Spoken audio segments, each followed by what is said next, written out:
Sports are brought to you in part by the Coca-Cola Bottling Company, PCA, Falls Lumber Company, the Airport Commission, Ekman Motors, Border Bank, City Drug, Rainy Lake Houseboats, Lakes Gas, the Outdoorsman Headquarters, Enbridge, Domino's, Snap Fitness, The Sports Shop, Rainy River Community College, Nagurski Transportation, Service Master, Edward Jones, John Winkle, and Eric Strand. Now, let's head out to the gridiron for Bronco football on K104 and RJBroadcasting.com.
Well, good evening, everybody. Sorry for the extended pregame there, but sometimes things happen. You got to, work through things. And welcome to Sports Stadium as we get set for the season opener as the International Falls Broncos take on the Chisholm Blue Streaks. Tim Ringhofer, joined by George Frake and Randy Anderson.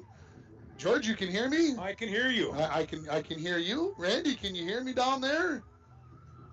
Looks like he's working on that. We got the coin flip, George. Let's not forget that we're gonna watch for that. It is the season opener for both teams. Happy to have you along here on K104, RJBroadcasting.com, YourLiveEvent.com, as the Broncos get ready to take on the Blue Streaks for the first time in 45 years. 45 years, and I got a list of the guys that played in the last game. It'll be fun to listen to. Yeah, we'll see what happens here. The last time these two teams played was 1976.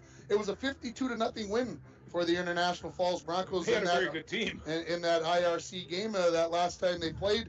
And all time, the Broncos are 27-9-2 against Chisholm. So there's the historical part of it. It's that. But we're going to see modern football tonight, George. We're going to see two teams that like to open it up and put the ball in the air. No, there's not going to be too much for dive rushing and wedge blocking. This is spread all over the place, and they're going to use the whole field. It's a beautiful field, by the way. It's nice. It's a very good condition. It's ready to go. Nothing like a brand new field, the first game of the year. Broncos come in with, an offensive line that has two of the starters returning out of the five. If I would say as line coaches, George, we're probably a little concerned about that. Well, we are, and they're going to have to come on strong and use some quickness, but they do move well. They have good mobility, and I like young Mr. Skifstead. He's one of the co-captains, and he looks big and strong and looks real serious out there. So maybe he can lead this bunch. He's going to have to if they're going to win this game. Of course, the other lineman that is back is Gavin Loveless, one of the captains out there for this team. Running back-wise, they get Diego Christensen back in the backfield. Bennett Smith is going to join them back there. They're expecting good things. There goes the flip from both of those guys. So, again, we're going to have a new quarterback. Cody Joslin is the starting quarterback this year. So, as a junior, that can make things very concerning as far as I'm concerned. Anytime you get a new quarterback, and the Broncos, again, have taken the toss. They are going to kick off. So we got that straightened away. So we didn't miss out on that. Well, and going back to the quarterback, I watched Cody play a little bit. I'm a little bit concerned about his distance throwing, but he rolls real well. He shows good mobility, and he's got a pretty sharp short pass. And if they can connect that with a running game, they'll be all right. He's a shortstop. He's going to be all right. That's the way. If you got your shortstop playing whatever position, that's a good sign. The Chisholm Blue Streaks, on the other hand, they went 0-5 last year, where the Broncos went 3-4. Chisholm has struggled over the last couple of years, but they've got a heck of a wide receiver in Jude Sundquist. Well, and from what I watched him play basketball. I saw some highlights of baseball. This kid's is a real live three-sport letterman, and he plays out there with a lot of confidence, and balls just seem to go into his hands. I had a chance. I've been telling everybody this. I did a game last fall for Deer River when they played Chisholm, and they targeted him 18 consecutive passing attempts in the game. So you know where they're looking. Coach Edestead said that's what we expect to see, and so we'll see if that's what comes to fruition. We're wondering about the weather. The weather we've been hearing all day. It's going to rain. It's going to rain. It's going to rain. A lot of umbrellas but no need for them yet, and let's hope it stays that way. It's a beautiful night right now. Randy Anderson, can you hear me down there? I can hear you. Yeah. All right. Give us your 2 cents worth from down on the field. Well, the field is in great shape, and I think it looks like if the Broncos can stop the Chisholm passing game, I think they should be right in there with a good chance for victory. One thing I will say, I noticed Dom Olson, the starting quarterback for Chisholm, seems to throw a pretty nice football. That's a good sign that his passes don't wobble. So for Chisholm, that's a great sign. We'll see what that means for the Broncos coming up in this game. We're going to take a break, and we'll come back with the interview I did with the head coach of the International Falls Broncos, Seth Edestead. You are listening to the Bronco Pregame on K104, rjbroadcasting.com, and you're watching it on yourliveevent.com. It's the Chevy Open Road Sales event right now at Ekman GM of International Falls. Check this out. The new 2021 Chevrolet Silverado 1500 Crew Cab, Standard Box 4-Wheel Drive LT Boss, MSRP $57,500, sale price $54,000. Or this 2021 Chevy Silverado 1500 Crew Cab, Short Box 4-Wheel Drive LT Trail Boss, MSRP $54,705, sale price $51,205. Chevrolet, find new roads. Find out more at EkmanGM.com. As the days get shorter, that means colder weather is on the way. Now is the time to start thinking about your propane essentials for the upcoming winter. Whether it be for your home, hunting shack, or fish house, Lakes Gas offers great pricing contract options with their pre-buy budget programs. Family owned and operated for over 60 years, Lakes Gas is among the largest providers in the Midwest. For prompt, dependable service, choose Lakes Gas Company. For more information on their available programs, contact Lakes Gas at 283-3035 or find them online at lakesgas.com. The pregame show, joined by head coach Seth Edestead. Coach, year 2 easier than year 1? Well, I'd say that this is probably a real year 1, if you will. I mean, you have an actual preseason. Last year, the preseason was so chaotic. We were in it for a week of fun practices, and the Minnesota State High School League reversed their decision and said, hey, next week you're playing Moose Lake. And so it was a completely different preseason. We're so happy to have a normal 3 weeks behind us rolling into Chisholm. Talk about what we can expect to see on the field this year. Is it going to be the same? Is it going to be different? What's new? What's the same? You know, we're going to stay spread. We're going to throw the ball a lot. Cody Joslin in the backfield taking the snaps behind center. He's got a big, long arm. In fact, I got to work on him choosing the short ball. He always wants to go deep. A lot of two-back sets, I think. He would work well with the Vikings, wouldn't he? Anyway, that's another story for another show. We'll have two-back sets a lot. Put a fullback in there, Bennett Smith and Diego Christensen, El Diablo. He's doing phenomenal running the ball. 2 different style of running backs, so it's fantastic. Defensively, cover 3, zone defense, which is compared to last year, we're a straight man. We got a lot of blitzes in the package, so we'll see if we got to unfold that tonight. I want to talk a little bit about that 2 running back package, if I might. Is that because you've got 2 good running backs? Is it for more pass protection? Is it to give teams a different look? What's the philosophy behind the 2 backs versus the 1 back that you ran probably 80% of the time, 90% of the time last year? You know, a couple years ago, 2019 season, we had 2 phenomenal running backs in Noah Mathis and Jackson Germain, and they really clicked with each other. And that was a heavy package we could pull up getting into the red zone. And I want to get back to be able to be diverse like that. And I think with these 2 style of running backs, we have a nice mixture of someone that can juke laterally and someone that just wants to truck through people. I think it's also the fact that we do have some younger guys on the perimeter. We have some sophomores, juniors on the perimeter, but we also have a couple of seniors out there too.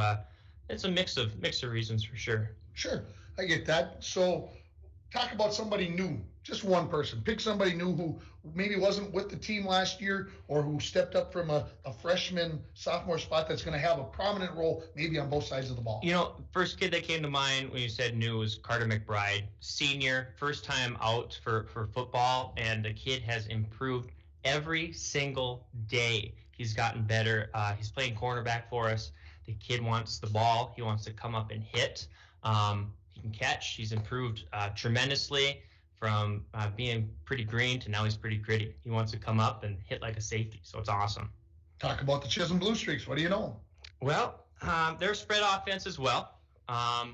They have a very strong athlete, number 10.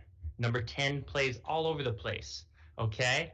Number 10 is a wide receiver. He's in the slot. He's in the backfield.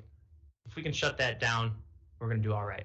Yeah, and not that you got to give away the whole plan, but do you feel like if you can keep him in check, that gives you the best chance to win? Absolutely. I mean, you got to cater to the best players, and we'll, that's what we kind of see in this. We're ready mid-game if someone else pops on the radar and the quarterback starts looking in the other direction. I mean, we got athletes all over the field, so we're definitely ready for that. Defensively, I feel like we can move the ball in the air, on the ground. I'm going to say that, not being cocky or anything. I'm just being honest. We got to be able to move the ball both ways. The weather. We're recording this on Wednesday night. We may have some rain tomorrow night. Right. Does that play into the play calling with the offense, with throwing the ball around? Could it become a different style of game? Definitely. It'll be a lot about ball protection. We don't want things to get too slippery out there. We got to really control the turnovers. Got to win that game for sure. So I've been checking it. First it was 70%, then it was 30, then it was 20, and we have no idea. I'm hoping for clear weather. Come on, it's been a drought all summer. We can't have a little bit longer with no rain, but we would probably protect the ball a little bit more. Maybe some short passes instead of the long ball, which Joslin likes, but we'll see. 45 years since you played the Chisholm Blue Streaks. Let's go get a win. I appreciate that. That is head coach of the International Falls Broncos, Seth Edestead, and the Chisholm Blue Streaks just coming back out onto the field. Always appreciate Seth's time. We're going to take another quick break. We're going to come back with the interview I did with the head coach of the Chisholm Blue Streaks. That's Nick Milani, and then we're getting closer and closer to game time. I can feel it in the air. Come on back. We're listening to the pregame show on K104, on rjbroadcasting.com, and on watching on yourliveevent.com. At Packaging Corporation of America, we're proud to sustainably manufacture America's top-selling brand of paper right here at our International Falls mill. PCA is committed to U.S. manufacturing, environmental excellence, and providing great support to the many events that make our community unique, including the International Falls Bass Championship. At Packaging Corporation of America, we make more than paper. We make a difference.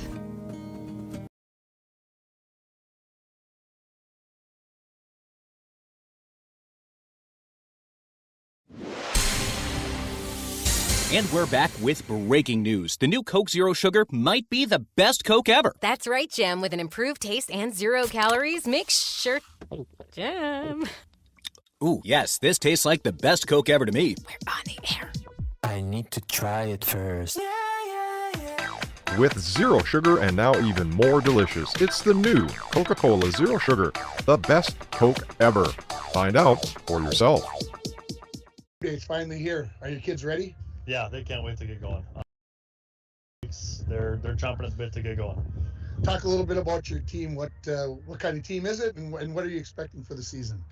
We're optimistic. We got some experience on the outside and up front. First year starting quarterback this year, so looking to get things going for him early. Short passes, check downs, but then hopefully open up for him. I've been hearing all about it, and I had a chance to watch you guys play Chisholm play last year. Obviously, Jude Sundquist is the real deal. Talk about what he brings to your team. His intangibles are incredible. He can catch the ball, he can run the ball. on defense. He loves to hit. He'll fly up at the ball. He really is the straw that stirs the drink, as you could say. Talk about the other kids that are going to be an integral part of this team this year. Yeah, we had some new guys come out last year as sophomores, juniors this year. July Abernathy, Shane Zankowski. They're also a wide receiving group. So we had a good group of receivers. Running back, sophomore, Sean Fleming. Hopefully he's a big year for us. Like I said, quarterback, Tom Olson. He's got a big arm. Hopefully he can make some plays and win the turnover battle. Talk about what you know about the Broncos. Saw a little bit of them last Saturday at the scrimmage. They do a lot of stuff similar to us on offense. They spread it out there, go doubles. Defensively, they like to spread it out too, keep the field wide. First game of the year, not a lot of film on them, so we'll find out. It always has that intangible to it, doesn't it? What can we expect this game to be at the end? What are you looking for, final score or time-wise, or what do you think is going to happen? I'm not going to make any predictions as far as the final score right now. Like I said yesterday, I was talking to G. Betty and Hibbing, looking for improvement. If we get better from where we were in the scrimmages last Saturday, I'll be happy. Obviously, we want to win. The boys want to win. But if we get better and stay healthy, that's a success. If we get the rain that's being forecasted, does that change the game plan for you guys? A little bit, yeah. We'll make some adjustments, move some pieces around, and adjust with the run game. But we'll see what happens. Coach, I appreciate the time. Best of luck. Thank you very much. That is the head coach of the Chisholm Blue Streaks, Nick Milani, and appreciate his time. And he talked about the fact, George, that he just wants to see his kids get better. That's pretty much what you're trying to look for in game one. You bet. So it's time for our keys of the game, and the keys of the game are brought to you by Edward Jones, Eric Strand, and John Winkle. There are keys of the game, and there are keys to making wise financial decisions for your future. Let Eric Strand and John Winkle help you make those choices. Stop in and see them at 445 4th Street in downtown International Falls, or call them at 283-6464. Edward Jones, member SIPC. And George, what are your keys to the game? Well, I'll tell you, it's going to be on defense, and in order to hasten Mr. Olson's passes and to slow down Jade Sundquist, they're going to have to get some good rush from the ends. They got 3 down linemen, and they're also going to have to contain the run, what little there probably is going to be. But the real key is going to be the 3 linebackers, safety, and the cornerbacks, because they're going to have their hands full all day. They're going to have trips and 4 wide receivers all afternoons or all evening. So that is going to be a big thing. If the linebackers can put on some pressure, remember, Chisholm has 10 wide receivers and 2 running backs. They are going to throw you the ball. And so Sundquist, July Abernathy, and Shane Jankowski, they must be contained, and Dom Olson must be rushed. If they can do that, some things can happen. Offensively, Coach Edestead wants to look for a flow between his running game and his passing game. Diego Christensen can provide adequate running depending on how well, of course, the line plays. And then the running game might loosen up the passing game even a little bit more. So I think that's the key. I think the Falls will run a little bit more than Chisholm does. And actually, for all the passing, the run game might be the key. Those are your keys of the game, brought to you by George Flick and Edward Jones downtown, Eric Strand and John Winkle, 2 of your local Edward Jones advisors. We're going to take a break for the national anthem. We'll come back with the starting lineups and the kickoff here from Sports Stadium as we get set for the season opener. Can you tell me I'm excited, George? I'm ready for some football. Hey, it is time. Let's get it going. You've been listening to the Pregame Game Show on K104, rjbroadcasting.com, and you're watching it on yourliveevent.com. Falls International Airport is an economic engine for our area. Daily commercial flights, along with private aviation, brings visitors from across the country to do business with local firms as well as vacation here. And the airport provides access for local residents to connect to the world as well as a wide variety of job opportunities. The new airport terminal makes travel comfortable, convenient, and many times cost competitive. Falls International Airport, giving you another travel option and strengthening the economic fabric of our community. Rainy Lake Medical Center is proud to offer local athletes a robust sports medicine program that includes comprehensive rehabilitation for athletic injuries, post-surgical rehab, and return to sports guidance. Rainy Lake Medical Center's Advanced Concussion Management Program offers additional protection and peace of mind to athletes and parents. For more information, call Rainy Lake Medical Center Therapy and Wellness Department at 283-5420. Good luck, athletes, on a successful year from Rainy Lake Medical Center.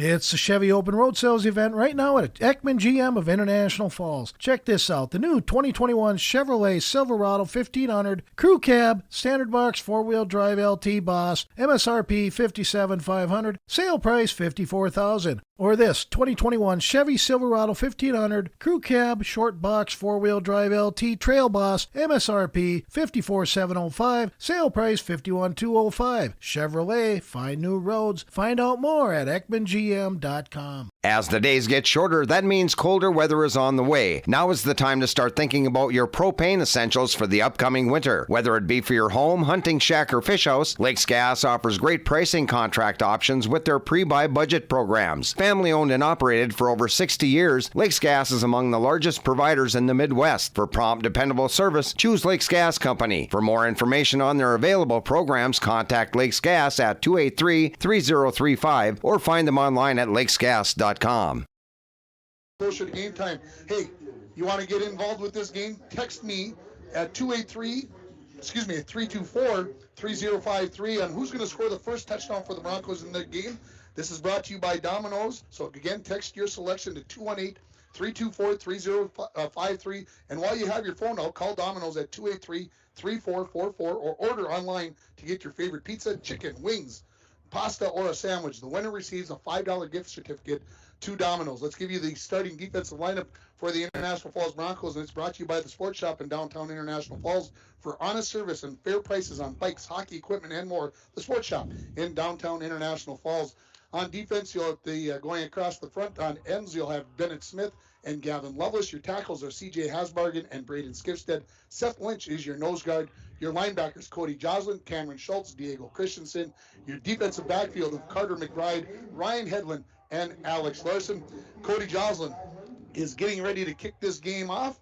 Back deep is going to be number 10, and we're going to hear lots about number 10. That is Jude Sundquist. That is back for the Falls as we get set to get the 2021 season underway here from Sports Stadium.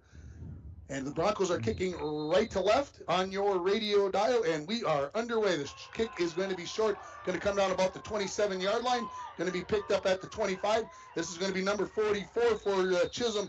That is Ben Wagner, and he is going to get it out to about the 37-yard line, so we'll give it a return of 12 yards. That's where Chisholm will get things started at their own 37-yard line. The starting lineup for Chisholm on offense. You're going to have Ben Wagner at the end. At the wide receivers, you're going to have Jude Sundquist, July Abernathy, and Shane Jankowski. Two wide receivers to the near side, two receivers to the far side. The Broncos come out in their 53. Dom Olsen in the shotgun. Hands it off. This is a run to the outside. Gavin Lovelace is there for a loss of 1 yard on the play. That is going to be number 32, Sean Fleming. That was running there, and it's a loss of a yard. And we'll have 2nd and 11 coming up here. So good first play by number 58, Gavin Lovelace, George. Yes. Well, I tell you, I call him the cruncher. And if he has a tendency to crunch today, it's going to be very uncomfortable for Chisholm all night long. 3 trips, receivers to the near side of the field. The ball on the far hash. 1 receiver to the far side. Shotgun with a running back behind. Dom Olsen throws the slant right into the hands of number 10, Jude Sundquist. It's complete for about 8 yards, but we've got a flag on the field. So hang on before we write everything down. A little pick play out there, nicely run by the Chisholm Blue Streaks. I'm going to say it that way as they screened off for Sundquist. And we'll see what the penalty is. It's going to look like a hold, and that is exactly what it's going to be. It's a hold. So the Broncos will send the Blue Streaks back 10 yards. And so it'll be 2nd and long coming up here, about 2nd and about 21. Randy Anderson, what do we got going on down on the field? What are you seeing so far? Well, I don't know if they're going to run too much. So I think that was just something to start the game. I don't see them going at him too much. All right, so this is going to move the ball all the way back to the 23-yard line. So this is going to be a penalty of 13 yards on the play.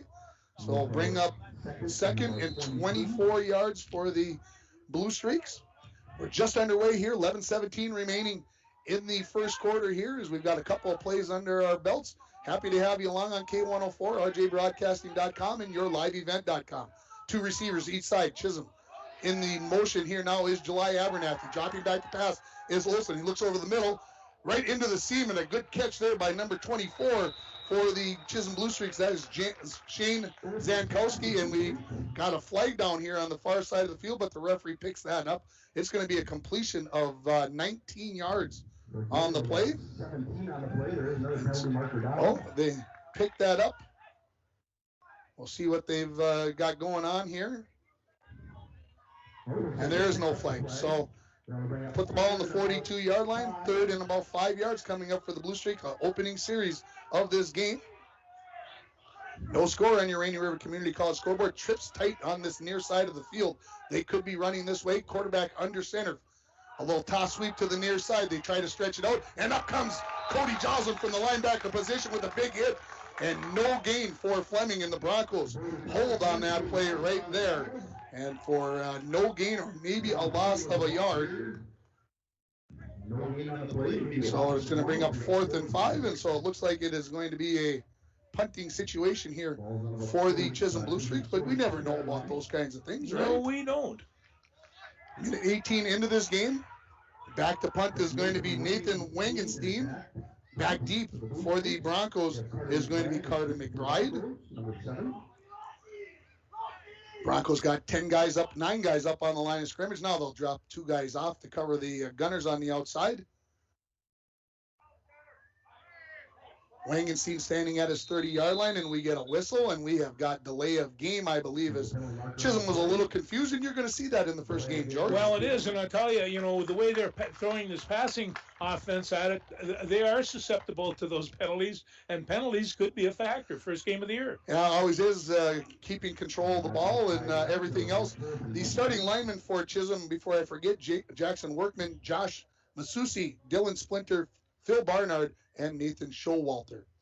So Wangenstein now standing on his own 25. Carter McBride back at about his own 27, awaiting this punt. Snap a little bit high, and just missing that one. McBride, he bobbles it, and he doesn't recover it. Chisholm's got the first turnover of the game, as McBride is going to lose the recovery. It came down and hit his leg, and he has to understand, and that's something new about, he doesn't have to field that ball on a punt. On a kickoff, yes, but not on a punt. So the first turnover of the game is for the Broncos, and Chisholm has the ball at the 35-yard line. So 1st and 10 here for the Blue Streaks. Again, we're just underway, minute and a half into this ball game. Chisholm comes with 2 wide receivers to each side. They've got a slot on the one side. Shotgun, Dom Olson, the quarterback. Takes the handoff, play action pass, looking for Abernathy down the middle. He's got it at the 10, the 5, touchdown Chisholm. And just that quickly, the tide has changed. It's a 35-yard touchdown pass for the Blue Streaks, and they lead it 6-0. George, that's a big change in momentum. That is a big change, and one little fumble, and look what we have. Complete turnaround, and that's after a really good defensive series, too. So 1 play, 35 yards, if you want to count it that way, on the drive. And so Chisholm, we'll see what they decide to do on the extra point here. And got a little one-on-one coverage on the near side, and they found Abernathy. Good pass by Dom Olson to come up with that. It looks like Wangenstein is going to come out, put his tee down about the 9-yard line. And we'll see what happens here on this extra point from the Chisholm Blue Streaks. Kick is up, and it is wide. No good. We'll take a quick 30-second timeout, and we will come back with the kickoff. Chisholm leads at 6-0. You're listening to Bronco Football on K104, rjbroadcasting.com, and watching on yourliveevent.com. At Packaging Corporation of America, we're proud to sustainably manufacture America's top-selling brand of paper right here at our International Falls Mill. PCA is committed to U.S. manufacturing, environmental excellence, and providing great support to the many events that make our community unique, including the International Falls Bass Championship. At Packaging Corporation of America, we make more than paper. We make a difference. Welcome back to Sports Stadium. 6-0 Chisholm on your Rainy River Community College scoreboard. Start your voyage at Rainy River Community College. Your future awaits you right here in your own backyard. RRCC, give them a call at 285-7722. So we're 10:20, we've got 10:22 remaining in the first quarter, just a minute 38 in, and the Chisholm Blue Streaks have scored first here as they lead it 6-0. Back deep for the Broncos are McBride and Alex Larson. Kicking off will be Wangenstein for the Chisholm Blue Streaks. If you're just joining us, wow, a turnover by the Broncos on a muffed punt as Chisholm recovered it, and they answer on a 35-yard touchdown pass on the first play after that. Wangenstein will tee it up here at the 40-yard line, and we'll see what kind of kickoff we get here as it goes deep. How deep it will go as we are just underway here from Sports Stadium. Happy to have you along. Wangenstein, the long run up, drives it deep. This is going to go over the head and into the end zone, and the Broncos will start on their own 20-yard line. So first offensive possession here, starting quarterback is going to be Cody Joslin. Your running backs will be Diego Christensen and Bennett Smith. Your wide receivers are going to be Charlie Greenlee, Ryan Hedlund, Alex Larson, and Hendricks Torgerson.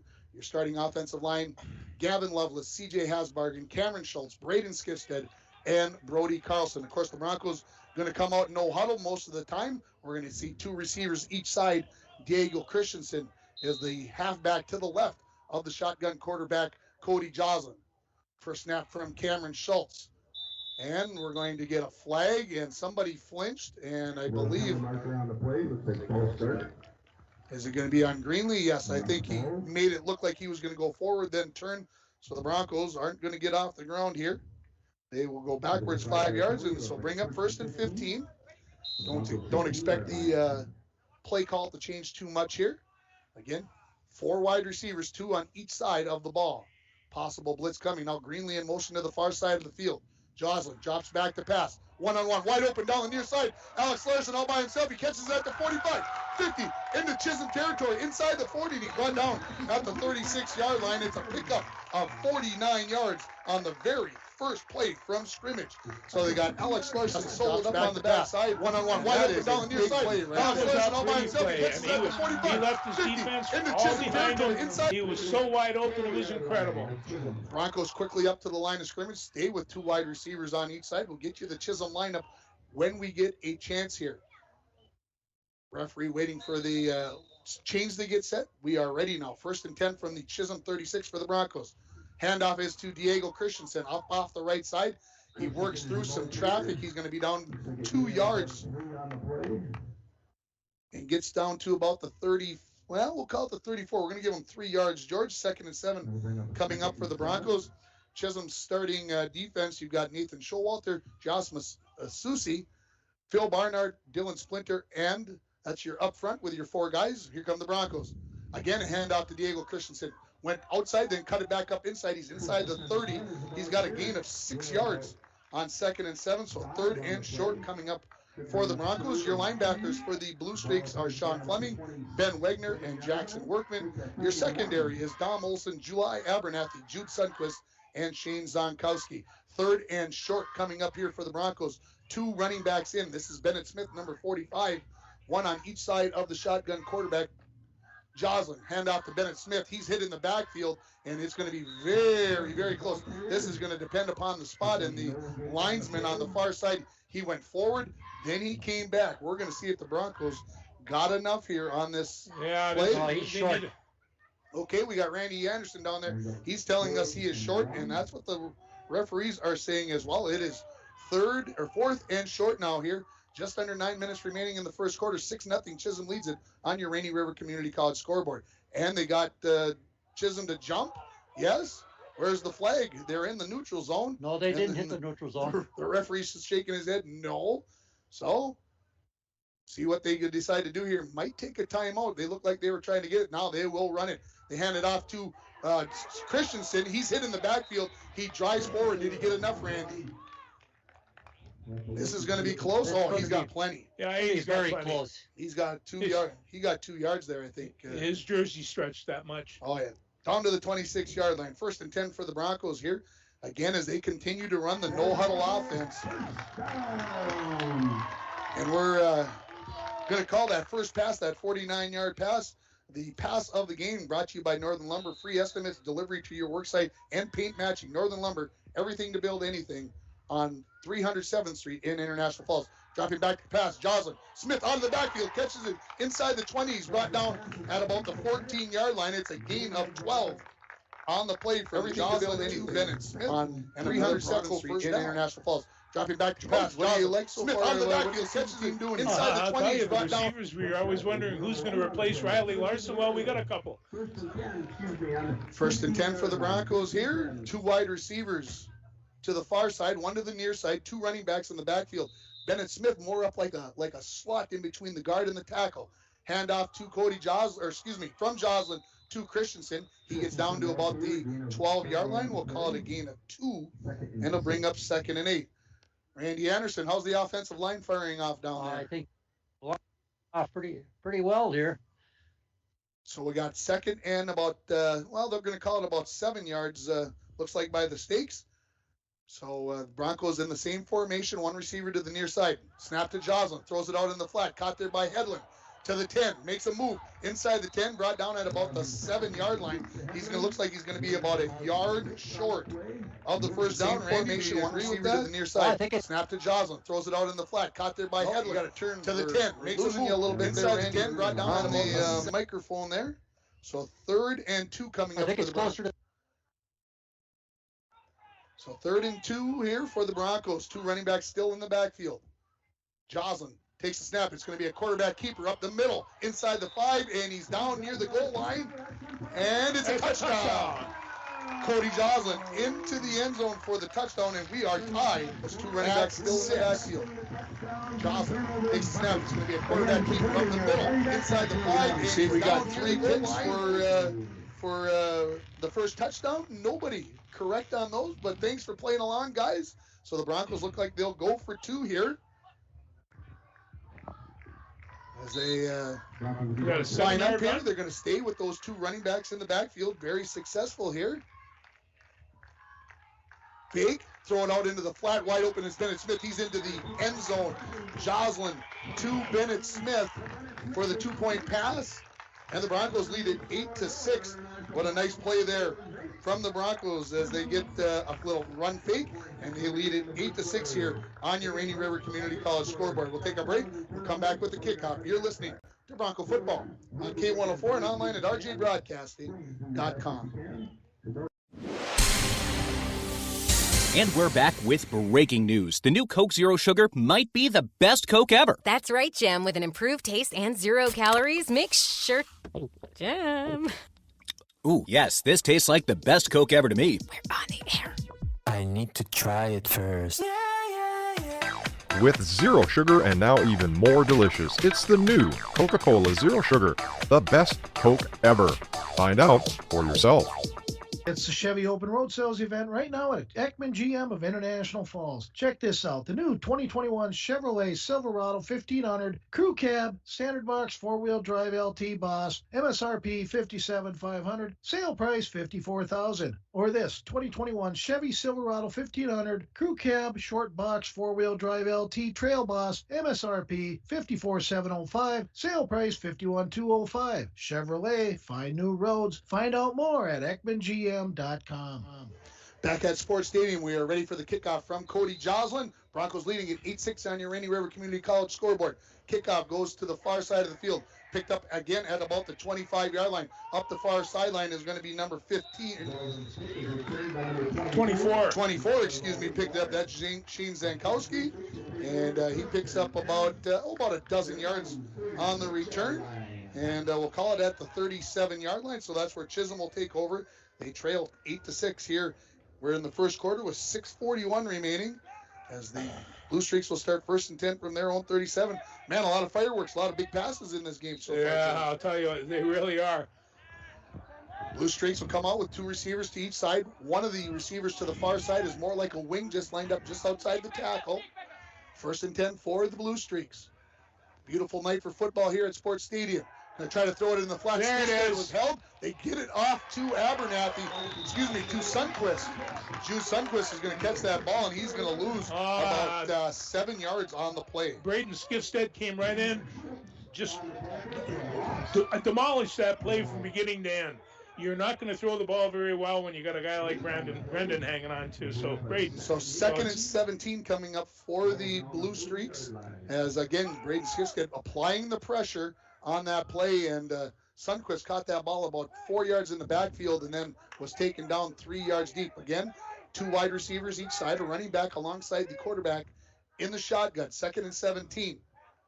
Take the handoff down the middle of the field. Long ball. Picked up by Alex Larson at the 39-yard line. Tried to make a move. He's going to be thrown down by Sundquist, but there's a turnover, George, and the Broncos in business. No, and Alex Larson just waited for that. He could see it coming the whole way. He put down a good foundation and pulled that ball in. There was no doubt about it. That was going to be picked. So the Broncos will take over on their own 36-yard line. I believe they're going to put the ball down. I thought maybe Larson had got beat. That ball was a little underthrown. It was. And Larson was there to be able to pick it off. So the Broncos, their second possession. 3 wide receivers to the right side of the field. Ball on the near hash. Broncos first and 10 from their own 36. Christensen into the line. He's hit in the backfield, and he is going to lose 2 yards on first down. Assignment missed there, as that was number 62, Phil Barnard. That was into the backfield. First and 10 from their own 36. Second and Christensen into the line. He's hit in the backfield. Put it right at. He is going to lose 2 yards. Barnard, number 62. I mean, he was in the backfield before, just before Christensen could even touch the ball. 2 wide receivers each side now. Broncos second and 11 from their own 35. They lead it 8-6 on your Rainy River Community College scoreboard. Joslin takes the snap, throws out to Green. He catches it, moves to the outside. He's going to get a gain of about 4 yards on that play. So Greenlee, his first varsity catch. So third and about 7 coming up for the Falls. And I'm standing outside, George. I'm feeling raindrops. Oh, that's not good. Just a little sprinkle here. So yeah. 3rd and 7 coming up for the Falls. They all look over to the coaching staff. 4:45 and counting remaining in the first quarter. 8-6 Broncos lead it on your Rainy River Community College scoreboard. Start your voyage at Rainy River Community College. Your future awaits you right here in your own backyard.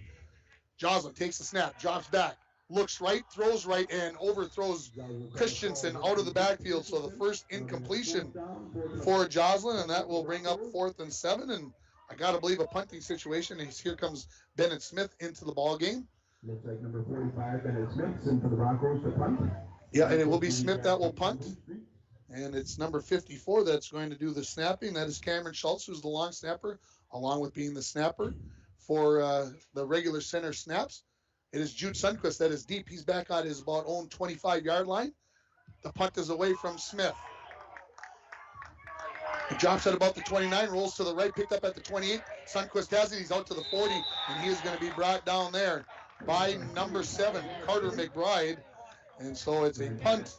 Oh, let's call it 11, about 33 yards. Sundquist has it. He's out to the 40, and he is going to be brought down there. Chisholm there by number 7, their Carter possession after the muffed punt, and they'll start on their own 41-yard line, 1st and 10. Yeah, Bennett Smith put a real good whap on Sundquist this trip, and he's going to want to do that most of the game. Just slow him down just a little bit. Bronco defensive line here. They've got a number 79 there. I'm not sure. There's no 79 on the roster, but I believe that is Hasbargen, if I'm not mistaken. 2 wide receivers to each side. Chisholm, 1st and 10 from their own 41. Handed off to Fleming, and Braden Skifsted's all over that, along with Gavin Lovelace. It's going to be a loss of a yard on first down, so bring up 2nd 11. Number 66 is starting to rear his head, George. Yeah, I tell you, between Skifsted and Lovelace, they're going to be playing that side real tight.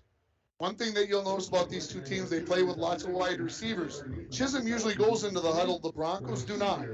So that's one thing to be watching out for here. Again, 2 wide receivers to each side. July Abernathy singled up on the outside here with Carter McBride. On the far side of the field, Jude Sundquist is split wide. Motion into the backfield. They're going to hand this off. Broncos have that thing strung out pretty well. And Carter McBride and number 54, Cameron Schultz, will come in and take care of that.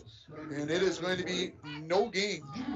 And so bring up 3rd and 11 for the Chisholm Blue Streaks from their own 40-yard line.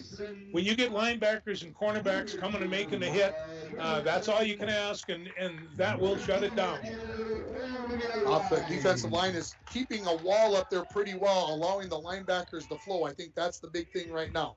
3rd and 11, 2 wide receivers each side for the Blue Streaks. Dom Olsen in the shotgun, takes the snap, fakes it, fumbles it as he pulled it through. Now he picks it up, trying to run wide. Gets past Lovelace, got a blocker in front. He's going to be enough for the first down, I believe, after the fumble that they did not lose there, George. Man, that's a tough one for the Broncos. It is. Because that should be a play where you shouldn't give up a first down. But that's how it works, and the contain was broken. And so Chisholm into Bronco territory. They'll have it 1st and 10 at the Bronco 49-yard line. Randy, that's just something that can't happen down there. No. I believe 79 is Seth Lynch. Okay. I think you could be very right on that, and I'm looking down. Yeah, 60. Yeah, it could be Seth Lynch. You are right. So, again, here come the Blue Streaks. 1st and 10 from the Bronco 49-yard line. Stay with the 2 wide receivers each side. Look who's in the backfield. Dom Olsen, yeah.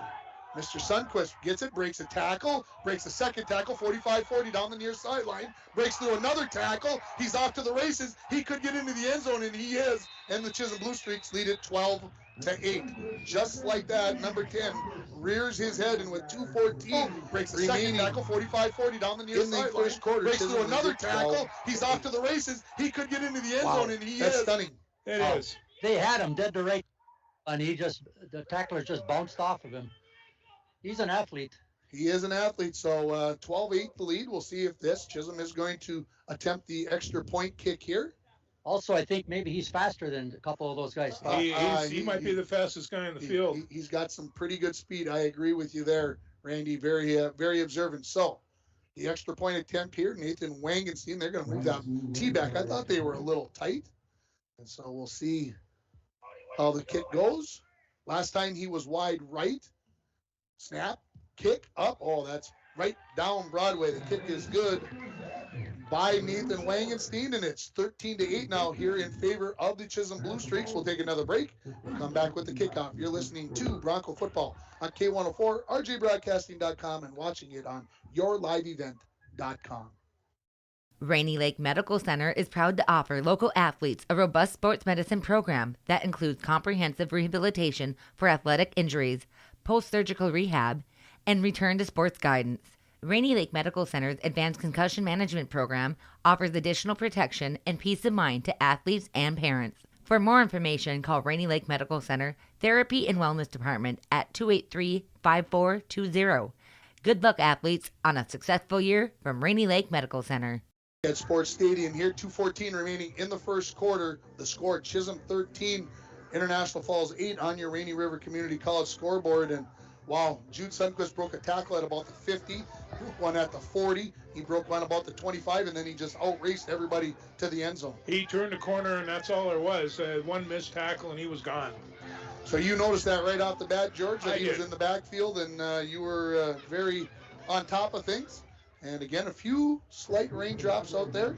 Wangenstein getting ready to kick off here, and back deep is going to be Greenlee and Carter McBride. They're much deeper this time. Last time they were on about the 15. Now they're standing at the 5-yard line. This guy can put the boot in it. He's got a good leg. There's a reason why he's only listed as a kicker on the roster.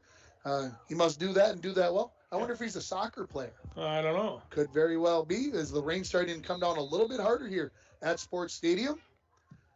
Kick. This is going to go to McBride. He's going to catch it right at about the 5-yard line. McBride up the center of the field. Now breaks off to the left. He breaks a tackle there. 20. Breaks another tackle towards the 25. We're going to get a flag down here late, and this was well behind the play, and that's unfortunate because Carter McBride we got a hurt kid too. Had to make a heck of an effort there, and this is going to be brought back, and there is a Chisholm player down. This is number 14. That is Eden Perkovich. And back. Say again, Randy, please. I think in the back, and yeah, it was well behind the play, but Randy, I think you may need to change the batteries in that microphone. See if that's going to help you. Okay. And what we'll do here is we will take a 30-second timeout while they work on Aiden Perkovich. The Broncos trailing at 13-8. You're listening to High School Football on K104, rjbroadcasting.com, and yourliveevent.com. It's the Chevy Open Road Sales event right now at Ekman GM of International Falls. Check this out. The new 2021 Chevrolet Silverado 1500 Crew Cab, Standard Box 4-wheel drive LT Boss, MSRP $57,500, sale price $54,000. Or this 2021 Chevy Silverado 1500 Crew Cab, Short Box 4-wheel drive LT Trail Boss, MSRP $54,705, sale price $51,205. Chevrolet, find new roads. Find out more at EkmanGM.com. Back here at Sports Stadium, and penalty going to be stepped off here against the Broncos from the 20-yard line. So the Broncos will start at their own 10.5-yard line. So we'll see how things pan out here for the Broncos. Perkovich unable to put any weight on that right leg and gets assisted off the field. So here come the Broncos, 1st and 10 from their own 10.5-yard line. 2:05 remaining in this first quarter. Broncos trailing at 13-8. They'll come out with 2 wide receivers each side. You got Torgerson and Hedlund to the right. You've got Greenlee and Larson to the near side of the field. Joslin in the shotgun. Bennett Smith is the running back in the backfield. Takes the snap. This is off to Smith up the middle. 15. And he's going to be stopped there. They're going to give him a gain of 5 yards on first down. And so bring up 2nd and 5 for the Falls. And he's going to be stopped there. They're going to get on the gain of 5 yards. Again, the Broncos stay with the no huddle, signaling the plays in from the sideline. See what the Broncos decide to do here from just outside of their own 15-yard line. Joslin barks out the signals. Hands it off to Smith. Breaks a tackle. He's up, and I believe he has enough for a first down. It's going to be very, very close. How close, Randy? I believe he's got it by maybe a half a yard. Oh, that's much better on the sound of that microphone. I like that. Okay, good. So we'll call it a first down here for the Broncos at just outside the 20-yard line. So 1:27 and counting as soon as they put the whistle to it here from the official after the first down. Joslin drops back to pass, looks right, throws, caught there by Torgerson. He's got another Bronco first down, trying to break a tackle, and why are they blowing the whistle so quickly, George? Oh, I don't know. They were in there digging around trying to steal the ball. And this is going to be a gain of 15 yards for Torgerson. And it's another Bronco first down. So 1st and 10 at the 35-yard line. 2 wide receivers each side. Referee blows the whistle in. First down here for the Broncos. And we are going to get a false start. I didn't see who moved. Might have been a running back. A little flinch there, so the Broncos will move back 5 yards, and it'll be 1st and 15 from their own 30-yard line. So a 14-yard catch for Torgerson. I believe that's his first varsity catch. I don't remember him getting one last year. So those are always big milestones for They are big. So 1st and 15 now for the Falls. Going to go under a minute here at the snap. Joslin trying to get a hard count there, trying to get Chisholm to jump offside. They stay in it. Blitz possibly coming here from the Blue Streaks. Joslin drops back to pass, looking left. Now avoiding the rushes. Joslin going to break a tackle, but he is going to be sacked eventually. It's going to be a loss of about 5 yards on the play. And it'll bring up 2nd and 20 here for the Falls. We'll see where they put him down for sure. 26-yard line, so a loss of 4 yards. We'll bring up 2nd and 19. So the first sack of this ball game by either team, and Joslin, I think Larson was open on the near sideline. Yeah, he just didn't feel like he'd get that ball to the outside. It's a tough pass. Trips to the near side, ball on the far hash. Joslin looks far side, hits Torgerson on the slant pattern. He's going to get about, give him the forward progress there, referee, please. And that is going to be the end of the first quarter. We are going to have a gain of about 7 yards on that play. End of first quarter, the score at Chisholm 13, the Broncos 8. You are listening to high school football on K104 and online at rjbroadcasting.com. Jones is a proud sponsor of Bronco Sports on K104. Call John Winkle or Eric Strand, financial advisors, at 283-6464 for all your investment needs. Edward Jones, member SIPC. If you've been thinking about a new bicycle, now is a great time to check out the selection at the Sports Shop. We have new bikes arriving from Trek, Giant, Reed, and Batch. Plus, we do repairs on all brands of bikes. As you get ready for winter sports, remember that the Sports Shop has all of the gear you need for hockey and figure skating. We have a large selection of new and used skates available for purchase or lease, which offers a guaranteed fit all season long. Stock up on Bronco apparel or have your student try on that Falls High leather jacket. All of this and more at the Sports Shop in downtown International Falls. Welcome back to Sports Stadium here, ready for the start of the second quarter. 1 quarter in the books. George, give me your thoughts. Well, hey, big plays. That's what that was on both sides of the ball. Chisholm came up with a big surge on a busted play and wound up getting a first down, and then they threw Sundquist in the backfield, and he ran for, what was it, 49 yards? 49 yards. And it's so, you give up plays like that, it goes by pretty quick. On the other hand, I think that we see some cracks in the Chisholm defense, and the boys aren't playing that bad. I'm actually feel pretty good about the offensive line. Randy Anderson, what are you seeing down there on the field? Oh. So as we come back to play here, the Broncos now going left to right here in this second quarter.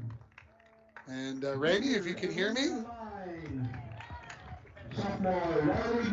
Randy, are you hearing me? I just heard you now. I lost you for a couple seconds. That's all right. What are you seeing down there on the field? What did you see in the first quarter? Well, I see that both quarterbacks are throwing real nice balls so far, and both teams have some nice receivers, and they're running very good routes. All right, 3rd and 12 here for the Broncos from their own 33-yard line. 2 wide receivers each side. Joslin takes a snap, drops back, fakes, pumps, throws to the near sideline. Hedlund can't catch it. He was right along the sideline as Joslin got hit there. Incomplete pass, and it'll bring up a punting situation for the Falls here as it is 4th and 12. So unable to answer back here are the Broncos after Chisholm regained the lead late in the first quarter at 13-8. Jude Sundquist goes back to receive this punt. I think after what I just watched, George, I wouldn't punt the ball to him. No, I wouldn't either. That's just the way I feel about those kinds of things. Punted away from him after that run. A good snap to Smith. Gets the kick away. He's going to bounce it about the 37, rolls to about the 31 where Sundquist picks it up. Down at the far side, 45, 50, 45, and finally Loveless will drag him down at about the 41-yard line. So after a 36-yard at the far side, it is 45, going to 50, be 45, 28-yard return. Loveless will drag him down Sundquist at about Chisholm's 40 start in Bronco territory at the 41-yard line. And if the Broncos coaching staff isn't thinking about not punting it to him, I think they better. He's too good. He's too good. I agree. So they officially put it down, at the 40, we'll call it the 42-yard line. Chisholm, 2 wide receivers to the near side, a wing and a wide receiver to the right side. Dom Olsen fakes the handoff, keeps it himself, fakes out Loveless, who's straight up the field now, 35-30, breaks to the outside, 25, and then will be driven down there at about the 25-yard line by Alex Larson and Carter McBride. Another broken play, George. Loveless ended up on the ground, and that just cannot happen. No, it cannot. If you're going to have the cruncher, you got to keep your feet to crunch. So we got the 26-yard line officially here as Chisholm huddles up. 11:38 now and counting remaining in the second quarter. 13-8 on your Rainy River Community College scoreboard. How big of a gain was that? That was 16 yards for Dom Olsen on the quarterback keeper. 2 wide receivers each side now, no wing. See what Chisholm decides to do here. Are they trying to stretch the Broncos out so they can run up the middle? No. Drop back to pass. Throw the out and unable to come up with that. That was a little low from Dom Olsen looking for Zankowski. So it'll bring up 2nd and 10 on the incomplete pass. First time I've seen I think Chisholm not have a wing there. Interesting that they decided they got things going so well. Maybe just want to work on some things. The clock stopped with 11:16 remaining. Want to thank all of our sponsors for bringing us the action here tonight. Seth Lynch in at the nose guard. I see Kenyon Olsen in at the tackle now, along with Braden Skifstead.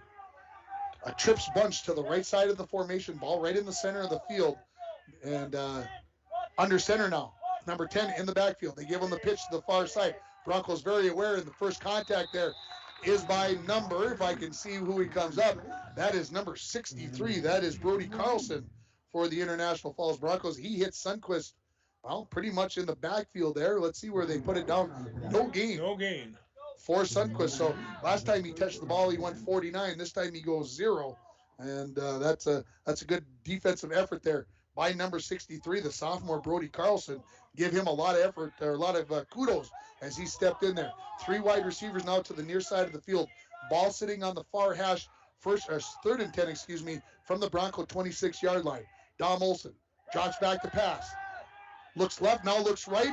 Thrown down. July Abernathy jumping catch. He's hit in the air by McBride, and he comes down with it at the 1-6-yard line. Dom Olsen, 25-yard completion, and Chisholm has now looks right and goal. Thrown down at the July Abernathy jumping catch. He's hit in the air. That is enough for Chisholm Blue Streaks. First down. You're not going to see a better catch at any time, and there's a Chisholm Blue Streak player down. This is number 62, Philip Barnard, who is hurt, and he's telling the referee, they cut me right in my knee, and he's not liking it.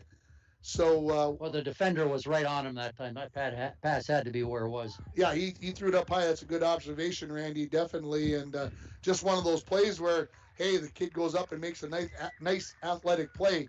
And so we're going to have first and goal for the Blue Streaks at the 1-yard line. They lead it right now 13-8. The Broncos need to come up with one of their goal line stands, George. Yeah. What do you say in the huddle now to your linebackers and defensive linemen? Your front 3 got to go dig low and just dig. So we'll see if Chisholm decides to go under center here with their quarterback, Dom Olsen. 10-20 and counting remaining in the second quarter, 13-8. As I mentioned, Chisholm leading it. Chisholm scored first on a 35-yard touchdown pass to July Abernathy, who just caught that 25-yard pass down to the 1-yard line. Joslin came back with a 6-yard run for the Broncos, and then Jude Sundquist went 49 yards on the run. 2 wide receivers each side. Olsen going to hand this off to Fleming. He's hitting the backfield not once but twice, and he is going to be thrown for about a 2-yard loss, as it is going to be Cameron Schultz that is going to finish. Jude Sundquist went 49 yards on the run. 2 yards. 2 wide receivers each side. Olsen. And so going to hand this off to Fleming. He's hitting the second and goal from the 3-yard line. He's going to be thrown for that great penetration there. I'm not sure who got the first touch there on Fleming, but did a great job of the Broncos getting penetration, which is what you just asked for, George. Yeah, on top of that, now he's going to probably go up to one of the corners, and so they got to get a little bit of a rush on him as well. Number 10 is in the backfield. Looks like that he is going to get the direct snap. It looks like to me like he could get there. Now he's going to move over. Will they try to get wide to the near side of the field? No, they're going to hand it off. He's going to try to run up inside, and he's in for the touchdown. Jude Sundquist from 3 yards out, and it is 19-8 in favor of Chisholm. And the Broncos crowd goes silent just like that. And we'll see if Wangenstein decides to kick it. He is out there, yes. And this could make it a 12-point lead for the Blue Streaks with 9:09 remaining in the second quarter. So I've been very impressed with the Chisholm offense so far. They've got things going. So they sure have taken it over since the middle of the first quarter. Snap, hold, kick, and good. A little bit right, but the kick is good. And that makes it 20-8 in favor of Chisholm. We'll take a 30-second timeout. You're listening to Bronco Football on K104 and online at rjbroadcasting.com. As the days get shorter, that means colder weather is on the way. Now is the time to start thinking about your propane essentials for the upcoming winter. Whether it be for your home, hunting shack, or fish house, Lakes Gas offers great pricing contract options with their pre-buy budget programs. Family owned and operated for over 60 years, Lakes Gas is among the largest providers in the Midwest. For prompt, dependable service, choose Lakes Gas Company. For more information on their available programs, contact Lakes Gas at 283-3035 or find them online at lakesgas.com. Back here at Sports Stadium here, second quarter, 9:09 remaining. The Broncos trail at 20-8. What do the Broncos need to do different to get things going here, George? Well, they have to pick it up right now, and they got to score before the end of this quarter. Otherwise, Chisholm just might run them out of the stadium, and so. My football coach always used to say 60 minutes in a college game is a long time. 48 minutes is a long time. There are still 33 minutes plus left in this game. No need to panic yet, but there are some things that the Broncos need to clean up here if they're going to win this ball game. Wangenstein getting ready to kick it off. And, boy, Randy, I see you're deep. You're expecting this ball to come deep, huh? It is McBride and Alex Larson who are deep for the Broncos to receive the kick from Wangenstein.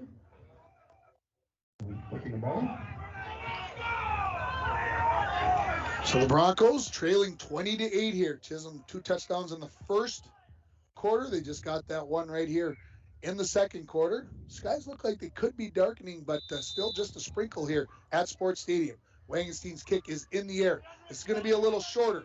This is going to be caught at the run at the 13-yard line by McBride. He breaks to his left, gets to the 20. Breaks a tackle at the 25, and he's going to be driven out near the 27-yard line. So a much shorter kick that time from Wangenstein, and McBride is going to return that to, we'll call it it was short. 14. It was short, but it was up in the air. It took a long time to come down. Took a long time for that to come down. So the Broncos will start here with 9:02 remaining in the second quarter. They'll start from their own 27-yard line. Lots of hands on hips right now, George. I think the Bronco linemen may be getting a little tired up front. 2 wide receivers each side. Bennett Smith in the backfield. Snap. Throw on the flat. Larson catches at the 25 to the 30. And basically a quick pitch. There is Larson's going to pick up 5 yards, and it'll bring up a 2nd and 5 from the Bronco 32-yard line. See if the Broncos can drive this the length of the field. The first time they had the ball tonight, they drove it 80 yards in 9 plays. They had to go back 5 yards with the penalty, but they did that in 9 plays. 2 receivers each side again, 2nd and 5. Hand off to Smith, right up the middle, 35. Breaks through a couple tackles across the 40. He's got a Bronco first down. We'll call it 9 yards on the side again, 2nd and 5. And hand off to Smith, right up the middle, 35. Skip said just drove his guy 15 yards downfield, so that helps open that hole. That helps open big holes, that's for sure, Randy. And we got some discussion between the referees here, and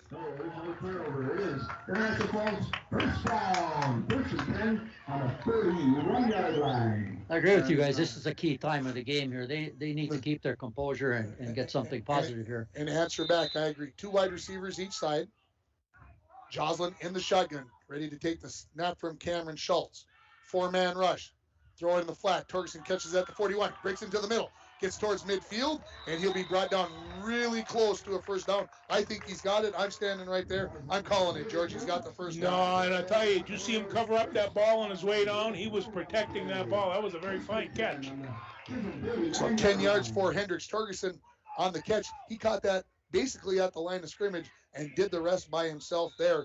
And so we get a whistle, and we're going to get a substitution. We're going to get a timeout. This timeout is brought to you by Service Master of International Falls. For a home that is professionally cleaned all year round, call Service Master at 283-4475. Todd and Gretchen will take very good care of you. We'll take a 30-second timeout. We'll come back with more. The Broncos driving. They trail it 20-8. You're listening to high school football on K104 at rjbroadcasting.com, and you're watching it on yourliveevent.com. At Packaging Corporation of America, we're proud to sustainably manufacture America's top-selling brand of paper right here at our International Falls Mill. PCA is committed to U.S. manufacturing, environmental excellence, and providing great support to the many events that make our community unique, including the International Falls Bass Championship. At Packaging Corporation of America, we make more than paper. We make a difference. Back at Sports Stadium, 8:08 remaining in the second quarter. Broncos trail at 20-8 on your Rainy River Community College scoreboard. Start your voyage at Rainy River Community College. Your future awaits you right here in your own backyard. Rainy River Community College. Give them a call, 285-7722. 1st and 10 for the Broncos at the Chisholm 49-yard line as we come back to play. 2 wide receivers to each side. Hendricks and Headland to the near side. Greenlee and Larson to the far side. In motion, Christensen. This is going to be a quarterback right up the middle. Johnson breaks a tackle at the line of scrimmage and will be brought down at the 45-yard line. That's a gain of 4 for the Broncos, and it'll bring up 2nd and 6. So I like that play call. Put a little emotion, get the linebackers thinking outside, and Joslin right up the middle. He runs well. So 2nd and 6 here as the lights start to take full effect here at Sports Stadium as we approach the 8 o'clock hour. Joslin drops back. Looks out in the flat, and that is tipped and intercepted. And that is going to be number 44 for the Blue Streaks. That is Ben Wagner. And we're going to get a late flag after the play, maybe some taunting possibly. That ball was tipped at the line of scrimmage. Chisholm saw that play coming. They saw Christensen break out from the backfield. They knew Jocelyn was going to try to throw it there. They got their hands up. They had two guys there. And there's going to be unsportsmanlike conduct on the Chisholm Blue Streak, so it's going to be a 15-yard penalty. And so what that's going to do is that's going to turn the ball over, make it 1st and 10 here. So that's the second turnover for the Broncos in this game. Put the ball at the 35-yard line, 1st and 10 for the Blue Streak. So what momentum the Broncos had going there before that timeout, now gone. And it's 1st and 10 Chisholm at their own 35-yard line. 7:34 remaining in the second quarter, 20-8. The Blue Streaks lead this. Two wide receivers to the far side, 2 to the near side. Ball on the far hash. Olsen takes the snap, fumbles it, puts his knee down, and just takes the sack there. So that is going to be a loss of, we'll see where they put it down, right on the 30-yard line. So a loss of 5 yards. So 2nd and 15. Probably he wasn't going anywhere anyhow. Yeah, the Broncos, I agree with you, Randy, had pretty good pressure there. I think he just decided, I don't want to get creamed. I'll just put my knee down. And as a quarterback, that's pretty smart. 2nd and 15 as we go under 7 remaining in the second quarter. Olsen, the quarterback, in the shotgun, standing at his 25. 2 wide receivers each side. Sundquist on the near side. Look like they're going to try to throw one in the flat. He catches it at the 35. They're going to get a penalty on that. They put around a pretty good screen. Sundquist is to the far sideline, 50. Breaks a tackle, 45. And he'll be brought down at the 35, but I think this is coming back. Yeah, it's coming back. That was a heck of a screen run out here on pick play. Oh, no, they're going to call this on the Broncos. Oh. Hang on.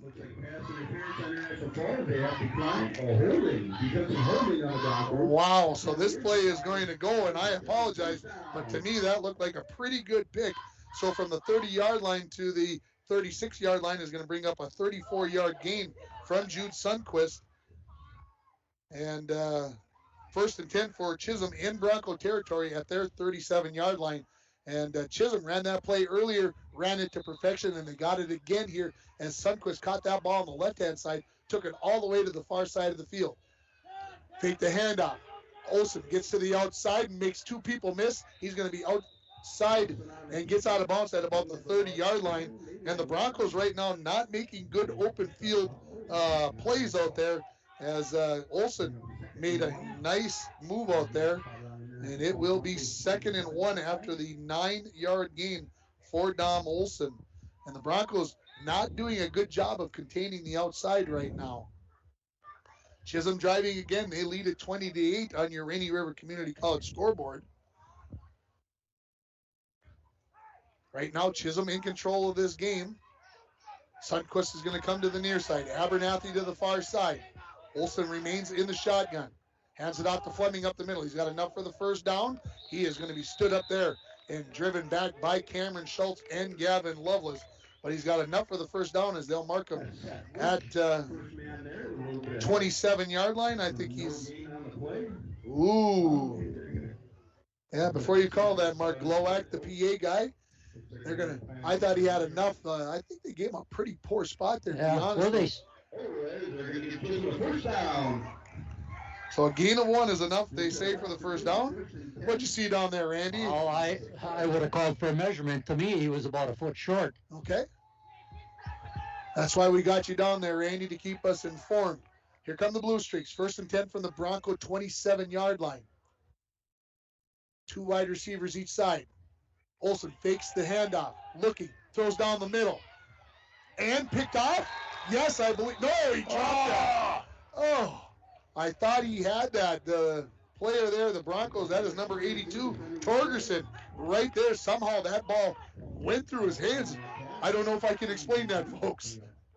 I thought he had that one easy. That would have been a big turnover here for the Broncos to get some momentum going into the second half of this second quarter here. We've got 6:07 remaining in this first half. 3 receivers to the near side. Guess who's in the backfield? Number 10. I think he's probably going to get the ball, everybody. I think he is. Let's keep an eye on him. Coming see if he this does. side. Oh, he's going to lead block here for Olson. And we've got a flag down as Olson's going to run out of bounds about the 23-yard line.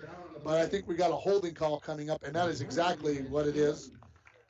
So Chisholm, this is going to be their 1, 2.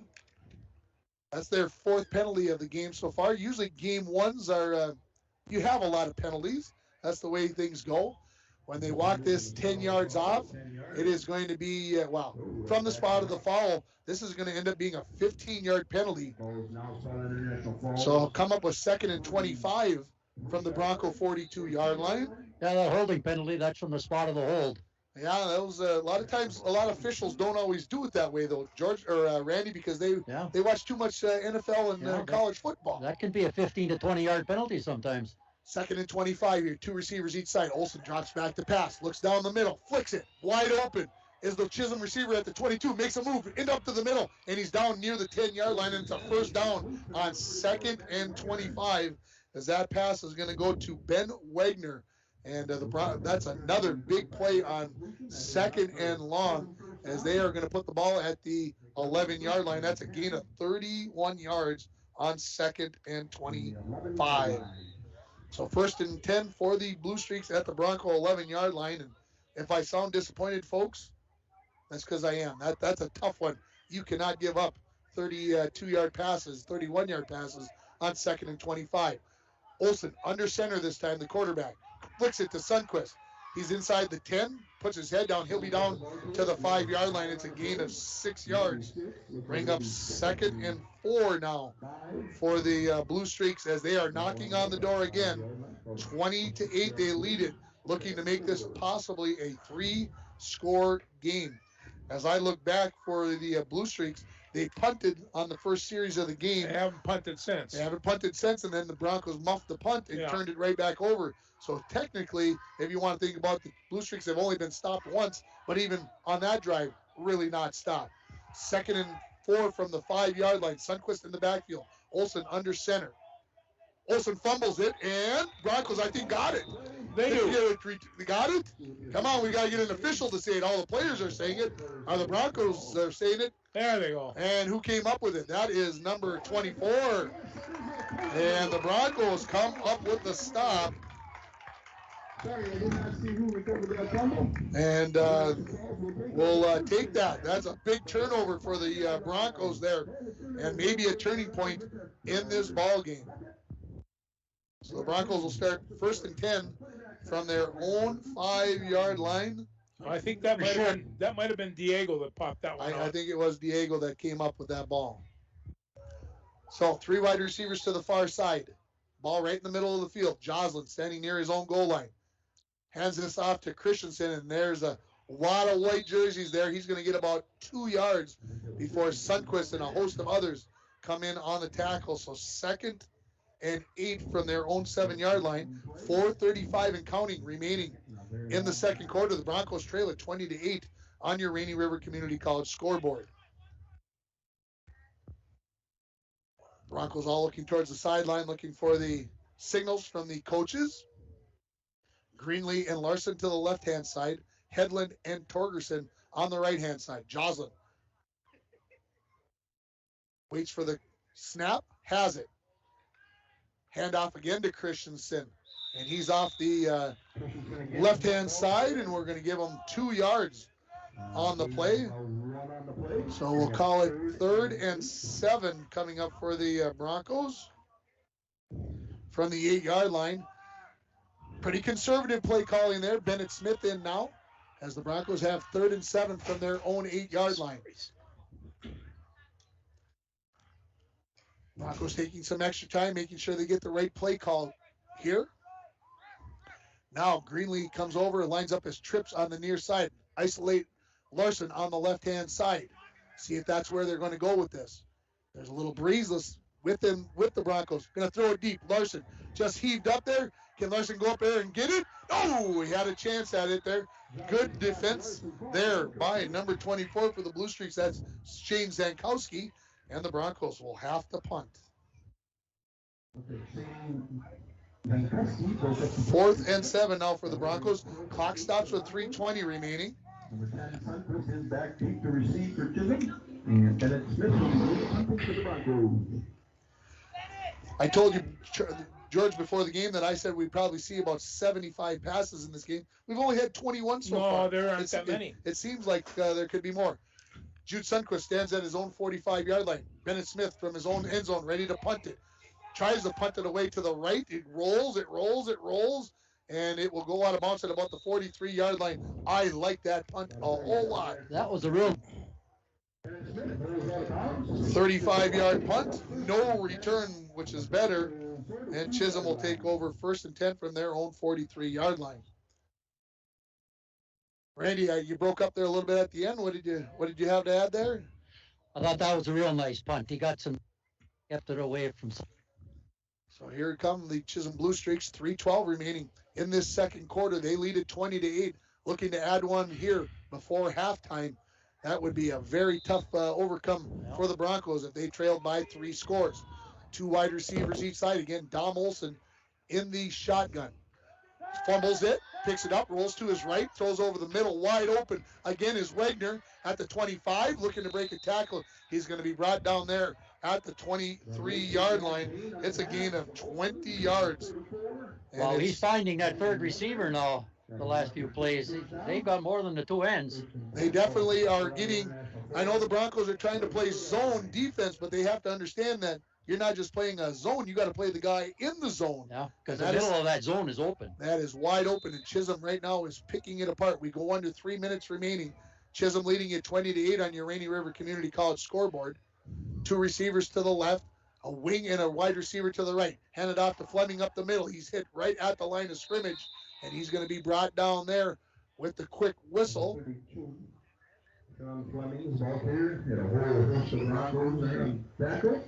We'll see what they give him a gain of a yard. So 2nd and 9 here now for the Blue Streaks at the Bronco 23-yard line.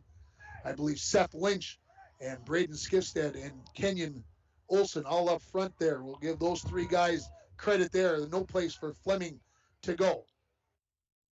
2 receivers to the near side, 2 to the far side.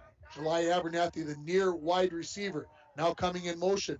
Fumbled snap again, and the Broncos, now a lateral. Olsen, he finds Sundquist on the far side, and he's going to get enough for the 1st down. How about that, George? No, I tell you, that was not a planned play.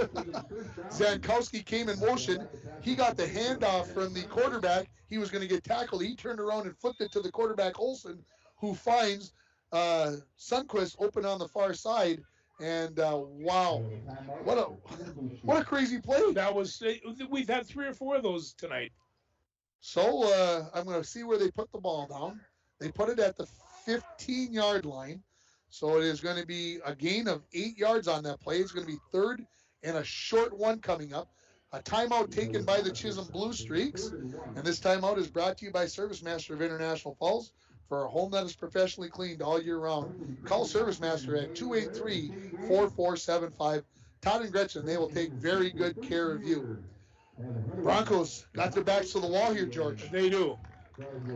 Got to find a way here on 3rd and 1. See if they can come up with something.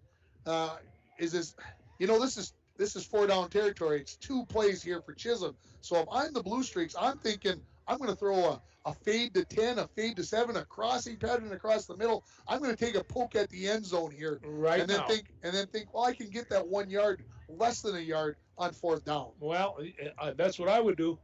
Randy, you didn't get up into that timeout for the Broncos. No, I didn't get up in the timeout, but before the timeout, the coaches thought that Chisholm had the illegal lineman downfield on that play. They very well could have, because it was supposed to be a running play, and the officials let it go. That's an important thing. 2 wide receivers each side. Running back Fleming in the backfield with Olsen. 2:05 remaining in the second quarter, 20-8. The Blue Streaks lead the Broncos here in the season opener. Dropping back to pass. Throws it across the middle. Oh, Sundquist touchdown. 16 yards on the touchdown. And they lead it 26-8. You knew they had to be looking for 10, right? You knew it. So Olsen to Sundquist on the 15-yard touchdown pass.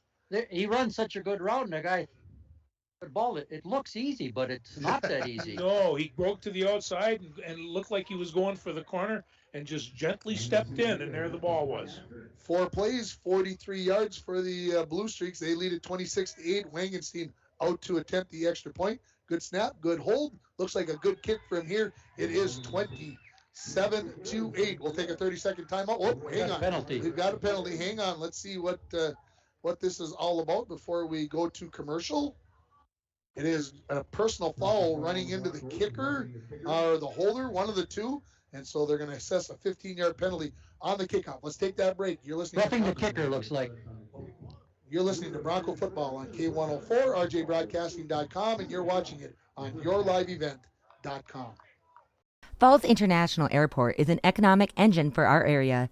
Daily commercial flights, along with private aviation, brings visitors from across the country to do business with local firms as well as vacation here. And the airport provides access for local residents to connect to the world as well as a wide variety of job opportunities. The new airport terminal makes travel comfortable, convenient, and many times cost competitive.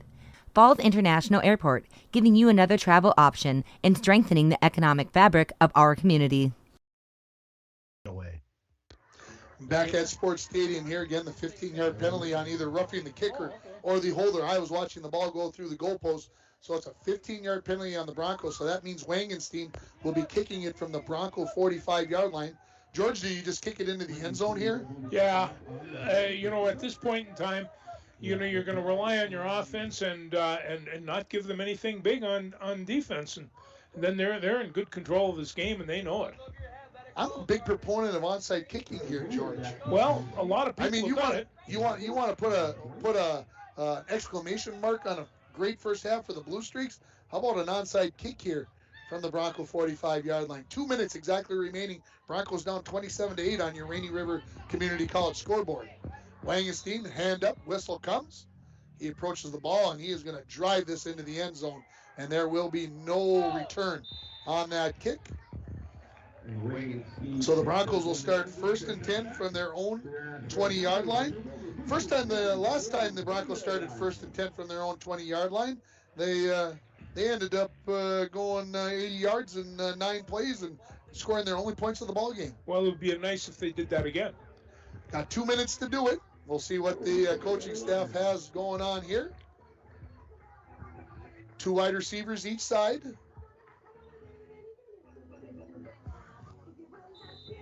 Chisholm defense, D-backs playing a lot deeper. 4 guys 10 yards off of the ball. Joslin throws to the left, caught by Alex Larson at the 20. He gets out near the 25-yard line. I believe he will be brought down inbounds, So a gain of about 4 yards on the play. We'll see where. 2nd and 5 coming up for the Broncos. Clock moving, 1:40 remaining in the first half. Broncos down 27-8. Joslin remains in the shotgun. Don't expect to see him anyplace else. He drops way back, rolls to his right now. On the move. He's going to pull us down. He's going to try to outrun the defense. He is going to get to about the 28-yard line, and he is going to be brought down out of bounds, so the clock will stop with 1:25 remaining. They're going to put him at the 27-yard line, so this is a gain 2 yards. It's going to bring up 3rd and 3. Good coverage downfield by the Blue Streaks. Forced Joslin to have to pull that one down and run with it. Well, I still think those rollouts are the key. They have to get that defensive secondary moving a little bit, and Joslin seemed to move pretty well back there. So the Broncos will keep 2 wide receivers to each side. Chisholm look like they'll rush 4. They're going to drop 4 way back and let the linebackers play underneath. Joslin barks out the signals. High snap, bobbles it, now has it, looking. Throws in the flats. Hendricks has it. First down. Going to be brought down at the 36-yard line. It's a gain of 9 yards for Torgerson and a Bronco first down. Clock stops with 1 minute in this first half. Broncos got 64 yards to go to get to pay dirt in 79 seconds. Remain with the 2 wide receivers each side. Joslin looks in the flat. Hedlund has it at the 35, 40. Out of bounds at about the 42-yard line. They'll give him credit for a 6-yard gain there for the senior Ryan Hedlund. 2nd and 4 coming up for the Falls. Clock stops with 1:08 remaining. How did that take 11 seconds? I don't know. Gonna have to talk to Amos McKenzie on the clock over there. Anyway, 3 wide receivers to the far side of the field. Ball on the near hash. Joslin takes the snap. Looks for Torgerson. Catches it at the 48. He'll be brought down at the 48. Another 6 yards. Looks like he has a first. And the Broncos have that first down. Clock stops with 1:03 remaining. Hedlund will come back to the near side to go twins to both sides of the field. Broncos need to go quickly as we go under a minute remaining. Chisholm rushes 4. Hedlund catches it in the flat. 50 makes a move. Brought down after a 4-yard gain. He's going to lose a shoe there. And a timeout by the Broncos. So the Broncos go from 148 to the other 48. It's got 2nd and 6. This timeout is brought to you by Service Master of International Falls. For a home that is professionally cleaned all year round, call Service Master at 283-4475. Todd and Gretchen will take very good care of you. Randy, the Broncos have been pretty methodical here. Do they need to try to air this out a little bit, you think? Well, I think Chisholm's probably giving them the short stuff, and with the wind with the Broncos, Chisholm's playing for that long one. So it could be tough here. They might have to come up with a little kind of a tricky wrinkle here to get something big. I was just going to say, George, in the old days, we'd be looking hook and lateral, would we not? Yeah, that's 50 anytime. Anytime would be a good time for the hook and lateral as far as I'm concerned. 50 seconds remaining here in the first half. Chisholm, after a muffed punt by the Broncos, they scored on a 35-yard touchdown pass from Dom Olson to July Abernathy. The extra point was no good, and 1:38 into the game, Chisholm led it 6-0. The Broncos answered right back, drove 80 yards in 9 plays, a 6-yard run by the quarterback Cody Joslin. The 2-point conversion was good. The Broncos led 8-6, but it's been all Chisholm since then as they lead it 27-8. 3 receivers to the left-hand side, 1 to the near side. Joslin looks left, caught by Christensen in the backfield. Breaks 1 tackle, breaks another tackle. He's into the secondary, and he fumbles the ball, but I think he landed right back on top of it. Let's see if that is the case. I think he got it back. Okay, so 12 yards on the game for Christensen. Of course, you know who's sitting back there waiting for the long one. Right. Yeah. 1st and 10 here for the Broncos at the Chisholm 36, 40 seconds remaining. Snap to Joslin. He looks left, looks deep. He is going to be tackled and sacked for a loss. And the Broncos need to take a timeout here to reset because everybody's down the field. They've got 2 remaining, 25 and counting. I think they finally got it. Lost about 4 or 5 seconds. So Joslin is going to get sacked. Let me do the math on it. An 11-yard loss on the play. So it's going to bring up 2nd and 21 from the 47-yard line. And that's unfortunate they lost those 4 seconds. Those 4 seconds could come in a big play. So now the Broncos, Randy, may not have a choice here. They may have to go deep whether they want to or not. They may just have to give it a fling here and see if they can come up with something. 23 seconds remaining as the Broncos do take a timeout. Again, it's brought to you by Service Master of International Falls. For a home that is professionally cleaned all year round, call Service Master at 283-4775. Joslin is switching helmets. He got pulled up pretty high. He got right on the thing. I thought they might get the horse collar tackle, but I think he must have released it at the last second. So as we come out of the timeout here, 23 seconds remaining, Broncos trail 27-8. They need something positive here going into halftime. Can they make it happen? Joslin with a new helmet on. Still snapping it up as he gets out on the field. Finally gets his mouth guard in. 2nd and 22 coming up here for the Falls. 2nd and 21. Joslin takes a snap, drops back, looks left. Larson catches it at the 41-yard line, steps out of bounds there. Clock stops with 17 remaining. That is going to be a gain of 6 yards for the Broncos. That will bring up 3rd and 15 from the 41-yard line. And now the Broncos, with just 17 seconds remaining, need to come up with something big here. Greenlee going to move from the slot on the left-hand side to a slot position here on the right-hand side. So 3 receivers to the near side. Joslin takes the snap, drops back to midfield. Heaves it down the far side looking for Larson. Larson and Abernathy there, and it is going to be July Abernathy that is going to come up with the interception. And so that will end the threat there by the Broncos. 10 seconds now remaining here as the Blue Streaks will take over at the 14-yard line, we'll call it. And the Broncos are going to take a timeout here. I see, well, I'm just going to say it this way. With 10 seconds left, I think Chisholm's just going to take a knee. They are.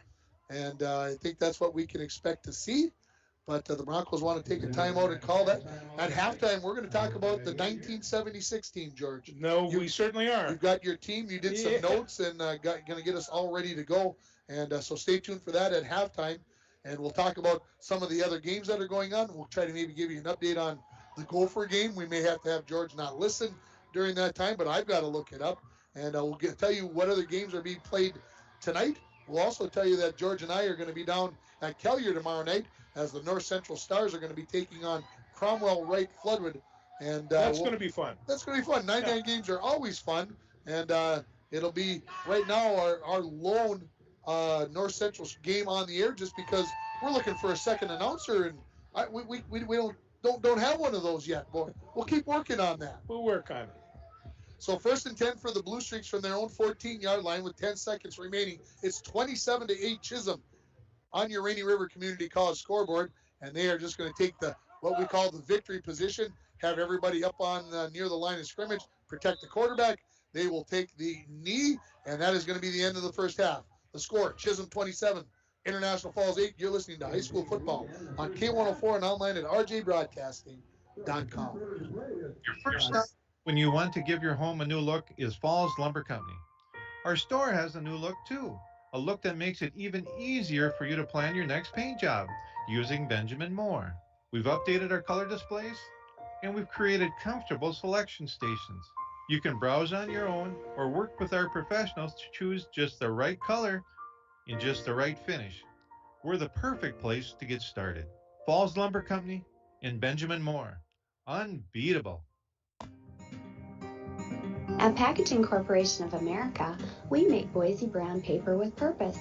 We understand our responsibility to the community, and we're honored to support the many needs and events occurring in Borderland. From providing donations to local schools and events, to supporting organizations meeting physical needs in our community, PCA does more than make paper. We make a difference. Rainy Lake Medical Center is proud to offer local athletes a robust sports medicine program that includes comprehensive rehabilitation for athletic injuries, post-surgical rehab, and return to sports guidance. Rainy Lake Medical Center's advanced concussion management program offers additional protection and peace of mind to athletes and parents. For more information, call Rainy Lake Medical Center Therapy and Wellness Department at 283-5420. Good luck, athletes, on a successful year from Rainy Lake Medical Center. As the days get shorter, that means colder weather is on the way. Now is the time to start thinking about your propane essentials for the upcoming winter. Whether it be for your home, hunting shack, or fish house, Lakes Gas offers great pricing contract options with their pre-buy budget programs. Family owned and operated for over 60 years, Lakes Gas is among the largest providers in the Midwest. For prompt, dependable service, choose Lakes Gas Company. For more information on their available programs, contact Lakes Gas at 283-3035 or find them online at lakesgas.com.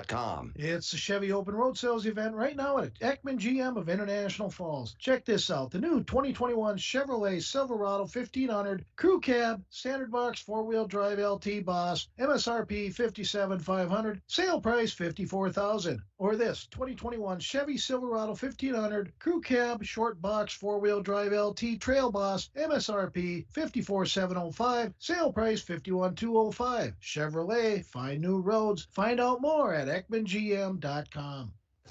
Back at Sports Stadium, we are at halftime, 27-8, and George, a good half by Chisholm. That's probably the only way we can put it, right? Oh, they're very athletic. There's no two ways about it, and everybody wants to go to Sundquist, and rightly so. But there's 2 or 3 other receivers on there that do a very nice job, and you really have to take a look at Dom Olson because he has run his team with utmost efficiency. He really is able to find the open receiver, yes. the Blue Streaks have done a great job of getting into that behind the linebackers, but in front of the secondary. Exactly. And the secondary may be dropping a little bit too deep.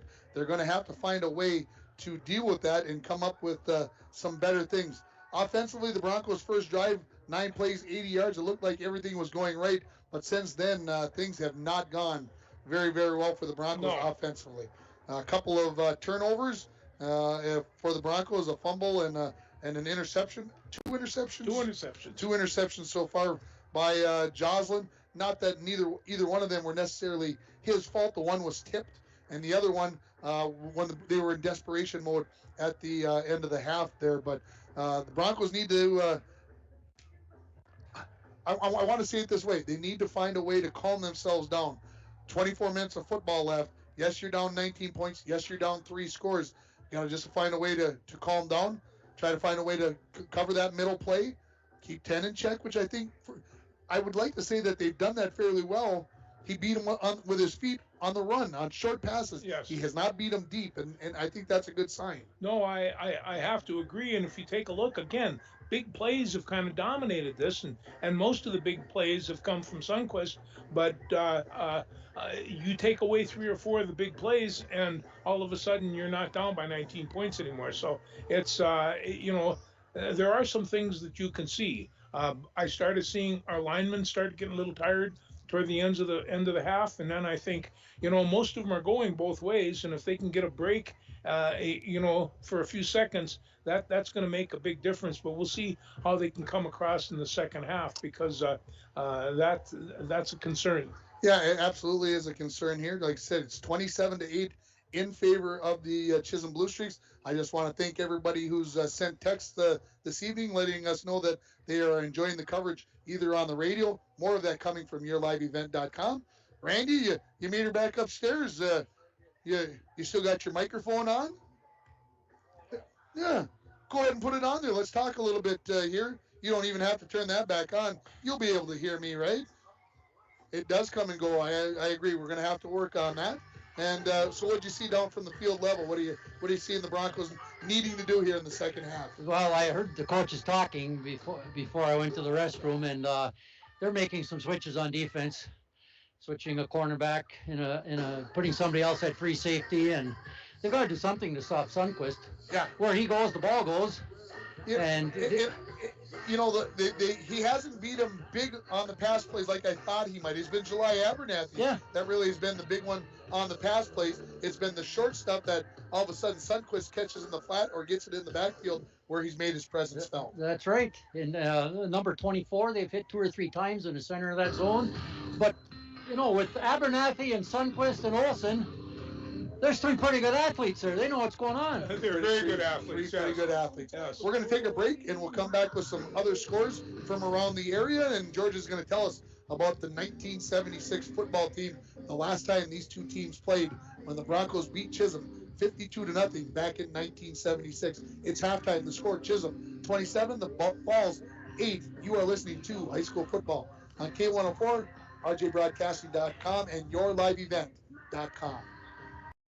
It's the Chevy Open Road Sales event right now at Ekman GM of International Falls. Check this out. The new 2021 Chevrolet Silverado 1500 Crew Cab, Standard Box 4-wheel drive LT Boss, MSRP $57,500, sale price $54,000. Or this 2021 Chevy Silverado 1500 Crew Cab, Short Box 4-wheel drive LT Trail Boss, MSRP $54,705, sale price $51,205. Chevrolet, find new roads. Find out more at EkmanGM.com. As the days get shorter, that means colder weather is on the way. Now is the time to start thinking about your propane essentials for the upcoming winter. Whether it be for your home, hunting shack, or fish house, Lakes Gas offers great pricing contract options with their pre-buy budget programs. Family owned and operated for over 60 years, Lakes Gas is among the largest providers in the Midwest. For prompt, dependable service, choose Lakes Gas Company. For more information on their available programs, contact Lakes Gas at 283-3035 or find them online at lakesgas.com. At Packaging Corporation of America, we're proud to sustainably manufacture America's top-selling brand of paper right here at our International Falls Mill.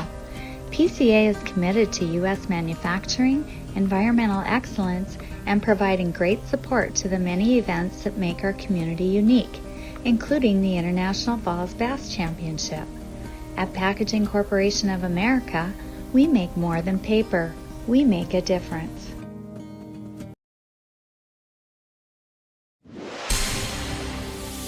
And we're back with breaking news. The new Coke Zero Sugar might be the best Coke ever. That's right, Jim. With an improved taste and 0 calories, make sure...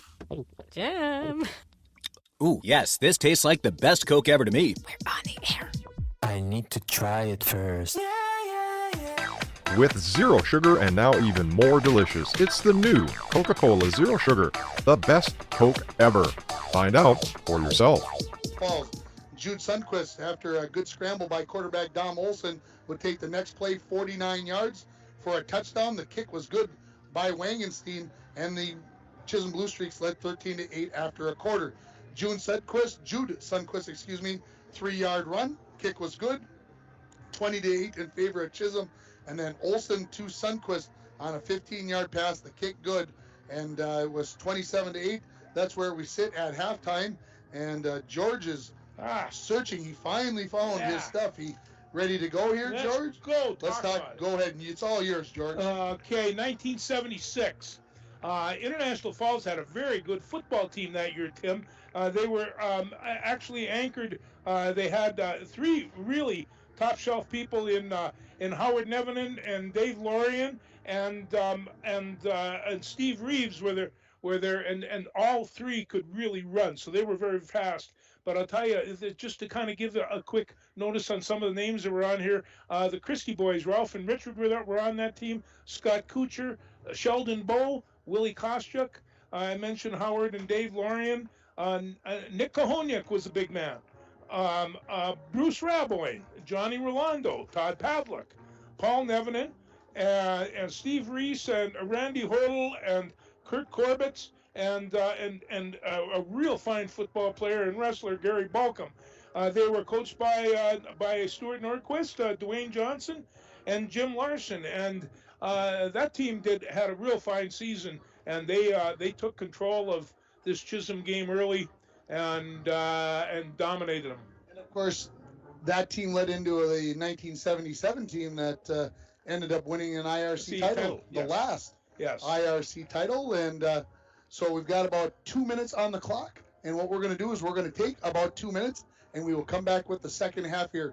With the Broncos trailing at 27-8, you are listening to High School Football on K104, rjbroadcasting.com, and yourliveevent.com. Falls International Airport is an economic engine for our area. Daily commercial flights, along with private aviation, brings visitors from across the country to do business with local firms as well as vacation here. And the airport provides access for local residents to connect to the world as well as a wide variety of job opportunities. The new airport terminal makes travel comfortable, convenient, and many times cost competitive. Falls International Airport, giving you another travel option and strengthening the economic fabric of our community. Rainy Lake Medical Center is proud to offer local athletes a robust sports medicine program that includes comprehensive rehabilitation for athletic injuries, post-surgical rehab, and return to sports guidance. Rainy Lake Medical Center's Advanced Concussion Management Program offers additional protection and peace of mind to athletes and parents. For more information, call Rainy Lake Medical Center Therapy and Wellness Department at 283-5420. Good luck, athletes, on a successful year from Rainy Lake Medical Center. It's the Chevy Open Road Sales event right now at Ekman GM of International Falls. Check this out. The new 2021 Chevrolet Silverado 1500 Crew Cab, Standard Box 4-wheel drive LT Boss, MSRP $57,500, sale price $54,000. Or this 2021 Chevy Silverado 1500 Crew Cab, Short Box 4-wheel drive LT Trail Boss, MSRP $54,705, sale price $51,205. Chevrolet, find new roads. Find out more at EkmanGM.com. And we're back with breaking news. The new Coke Zero Sugar might be the best Coke ever. That's right, Jim. With an improved taste and 0 calories, make sure... Jim. Ooh, yes, this tastes like the best Coke ever to me. We're on the air. I need to try it first. with zero sugar and now even more delicious. It's the new Coca-Cola Zero Sugar, the best Coke ever. Find out for yourself. Well, welcome back to Sports Stadium. 000 on the clock must mean that halftime is over. A couple of updates here on some scores from around the area. Big Fork taking on Southridge tonight. Big Fork leads it 30-20. Esco 16, Duluth Denfeld 0. UMD is up 27-7. Last update that I got down at Upper Iowa, and maybe the biggest news of all the scores of the games. Gophers leading Ohio State 14-10 with 3 minutes left in the second quarter. Other high school games going on tonight. Duluth East hosts Hibbing. Lake of the Woods is hosting Black Duck. Mountain Iron Buell hosting Hill City Northland. Rockridge versus Northwoods. I don't know how that game ever got on the schedule, folks, but that should never happen where a school that small has to take on Rockridge. Ogilvie is at Cherry. Cherry having their first home game since 2014. Warroad hosting Roseau. Rush City hosting East Central. Rogers is at Bemidji. Masabi East is playing at Bram. And Hinckley Finlayson is hosting Mille Lacs. And I mentioned some of those teams, you might say they're not locals. Those are teams that are on the Broncos schedule this year. We haven't talked about that, but the Broncos have Hinckley Finlayson, Crosby Arrington, and Rush City, along with Moose Lake Willow River, on the schedule. So we are ready for the second half here. It is going to be the Blue Streaks that are going to kick off here, and they are going to kick off left to right to start this second half. Welcome back for the action. Wangenstein's kick in the air. This is going to come down about the 11-yard line. Fumbled there by Greenlee. He picks it up, comes to his left, 20. Turns up and north and south, 25, 30. And he's out to about the 33-yard line. So it's about a 22-yard return for Greenlee, as the Broncos will start 1st and 10 from their own 33-yard line here. And, you know, guys, I'm going to say it this way, or I'm going to ask it this way. Do the Broncos have to score on this first possession? It would really help. Do they have to? Yeah, probably. Dwayne says yes. Randy, yeah, do they I have? think he's right. Yes, I think they need got to do something right now. 2 running backs in the backfield, 2 wide receivers to the right-hand side. Hand off to Bennett Smith to the 35. He pulls forward down at about the 39-yard line. It's a gain of 6 yards, I believe. Well, they're going to mark him further back than I was going to mark him. Well, all right. I guess they're the boss. That'll really help if they can get some kind of running game established. So again, we'll call it 4 yards officially for Bennett Smith. I thought he was all closer to the 39-yard line. Christensen, handout, breaks to the outside 45, and he'll be dragged out of bounds at the 49-yard line. It's a gain of 11 yards for Christensen, and it's a Bronco first down. The Chisholm defense couldn't find him. Well, he's not very big, you know, and he gets behind some of those guys. It's hard to see. Running behind Lovelace that time and C.J. Hasbargen on the left-hand side of the line. They'll remain with the 2 running backs, 2 wide receivers to the right side. Broncos just outside of the midfield stripe. We're just underway here in the third quarter. Broncos down 27-8 on your Rainy River Community College scoreboard. Joslin throws down the middle. Hedlund catches it at the 30, and he's driven to the ground by Jude Sundquist, but it's a gain of 21 yards. And so a good job there. Hedlund finding the hole in the zone, and he comes up with the 21-yard catch, 1st and 10 for the Broncos. That was a nice zip pass in there, too. A lot of confidence. I think he might have gotten hit as he threw that ball, but was still able to deliver a strike. 1st and 10 Broncos, Chisholm 30-yard line. 1 minute into the second half. Handoff to Bennett Smith on the right-hand side. He's got about 4, maybe close to 5 yards. We'll call it 5 yards on first down, and brings up 2nd and 5. Pretty good push there by the Bronco offensive line, correct, Randy? Really, they got him pushed forward that time, and Bennett ran really hard and low. So 2nd and 5 here coming up for the Broncos. A little sprinkle coming down as I step outside. Joslin remains in the shotgun with 2 running backs, 1 on each side. Joslin drops back to pass. Looking deep down the far side. Alex Larson wide open in the end zone. Touchdown. 1:36 into the third quarter, the Broncos answer as they drive 66 yards in 5 plays, and the Broncos within 27-14. Back. Oh, hell. Stay close to me, Randy. Where you at? There you are. Say that again, Randy. The cornerback must have thought that he was going to stay short. Yep. Turn towards me when you talk, Randy, so we get that microphone. There you go. 2-point conversion. Joslin up the middle. He's in for the 2-point conversion. And the 27-16. Let's take a quick 30-second timeout. You're listening to Bronco Football on K104, rjbroadcasting.com, and you're watching on yourliveevent.com. Voyagers water-based park. You cannot drive a car to see Voyagers.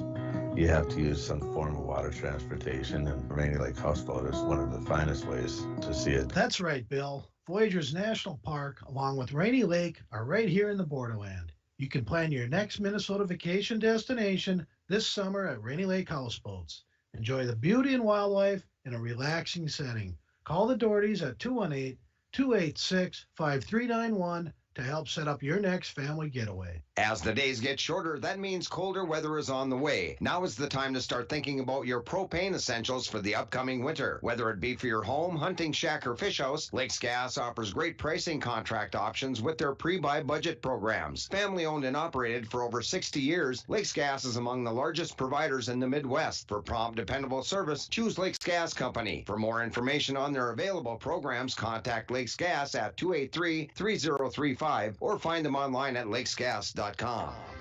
Welcome back to That's what the Broncos needed, though. That was a big start. Very big there, and welcome back to Sports Stadium.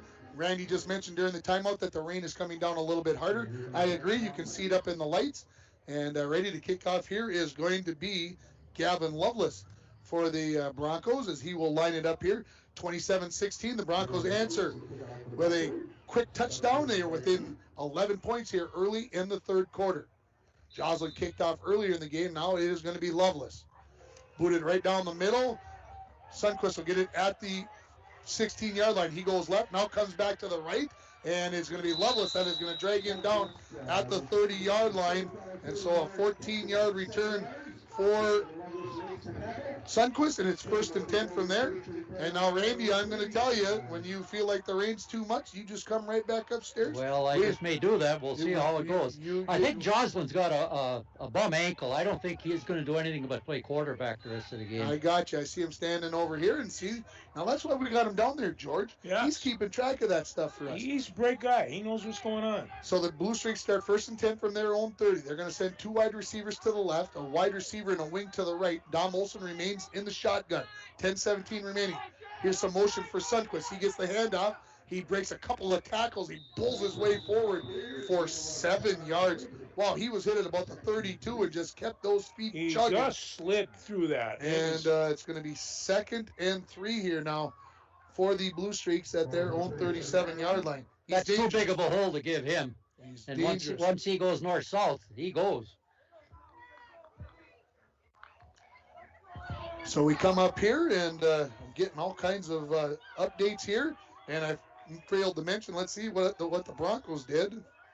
Bronco volleyball team wins 3-0 over MIB to move to 3-0 on the season. Congratulations to the girls. Here's a bad snap.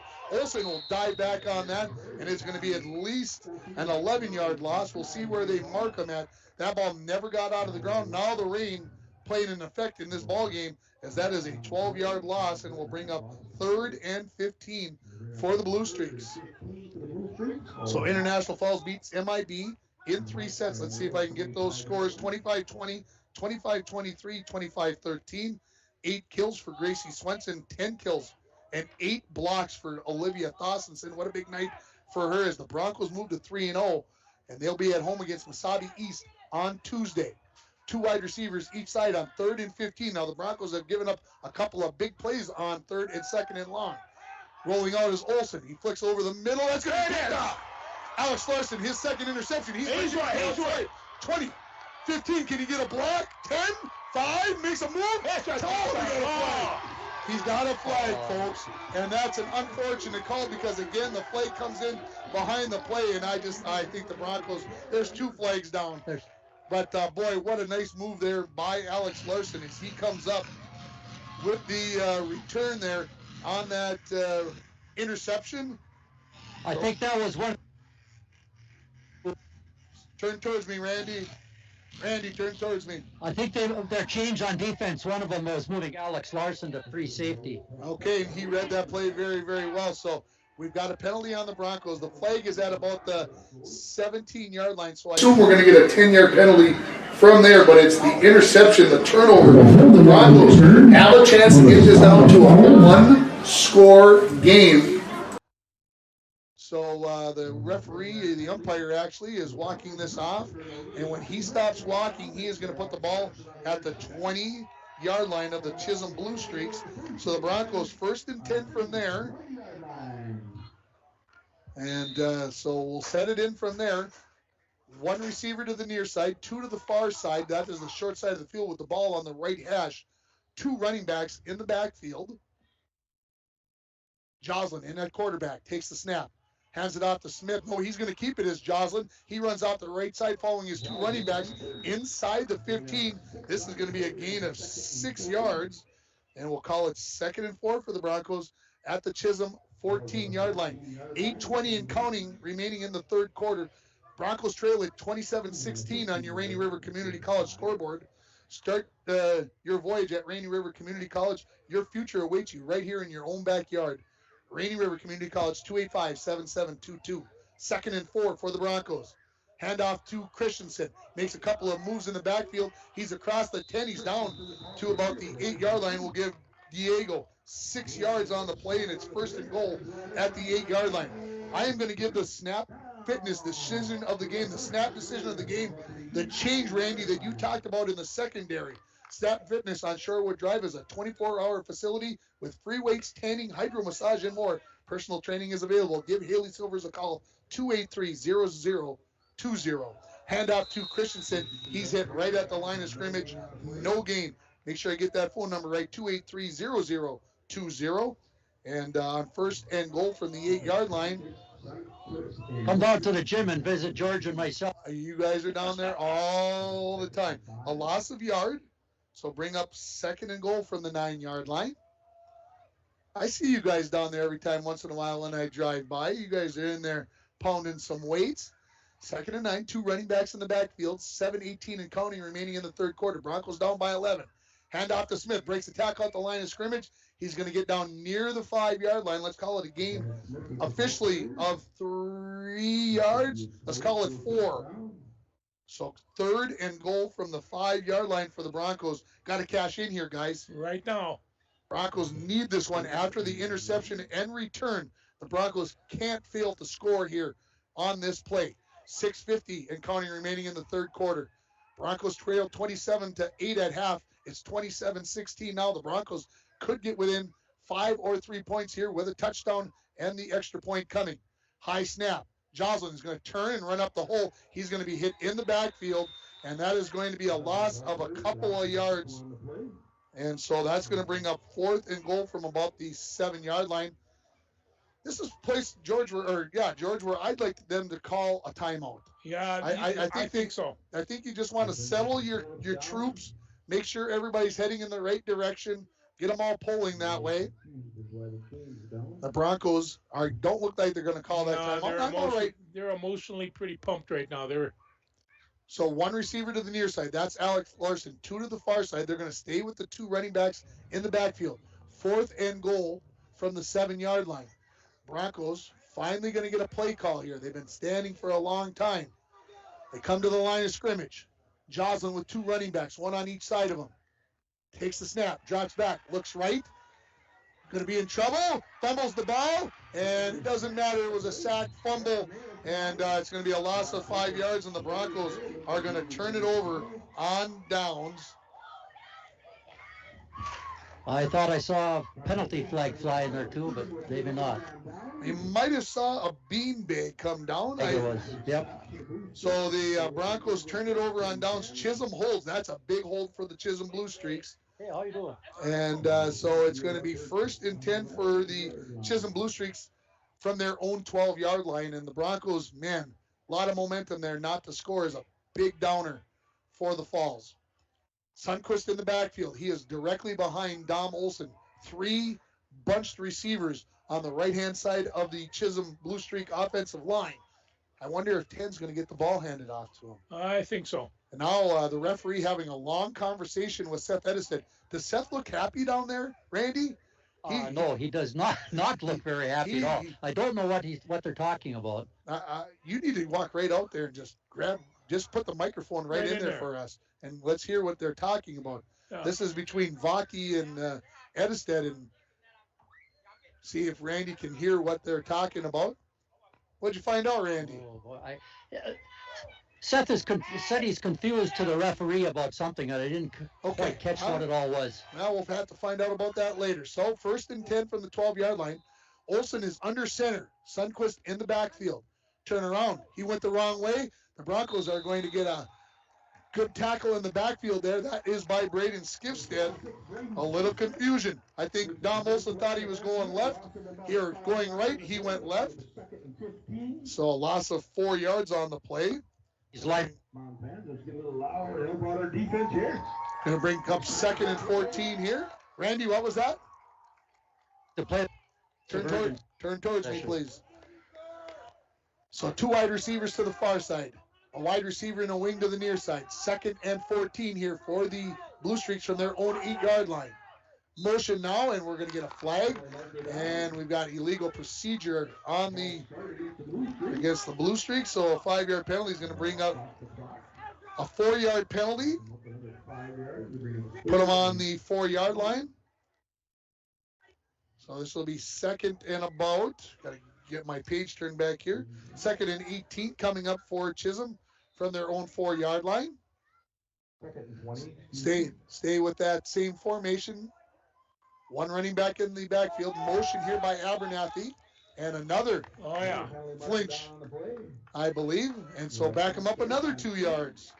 As Chisholm going backwards here. Now the ball on the 2-yard line. And it's going to be 2nd and 20.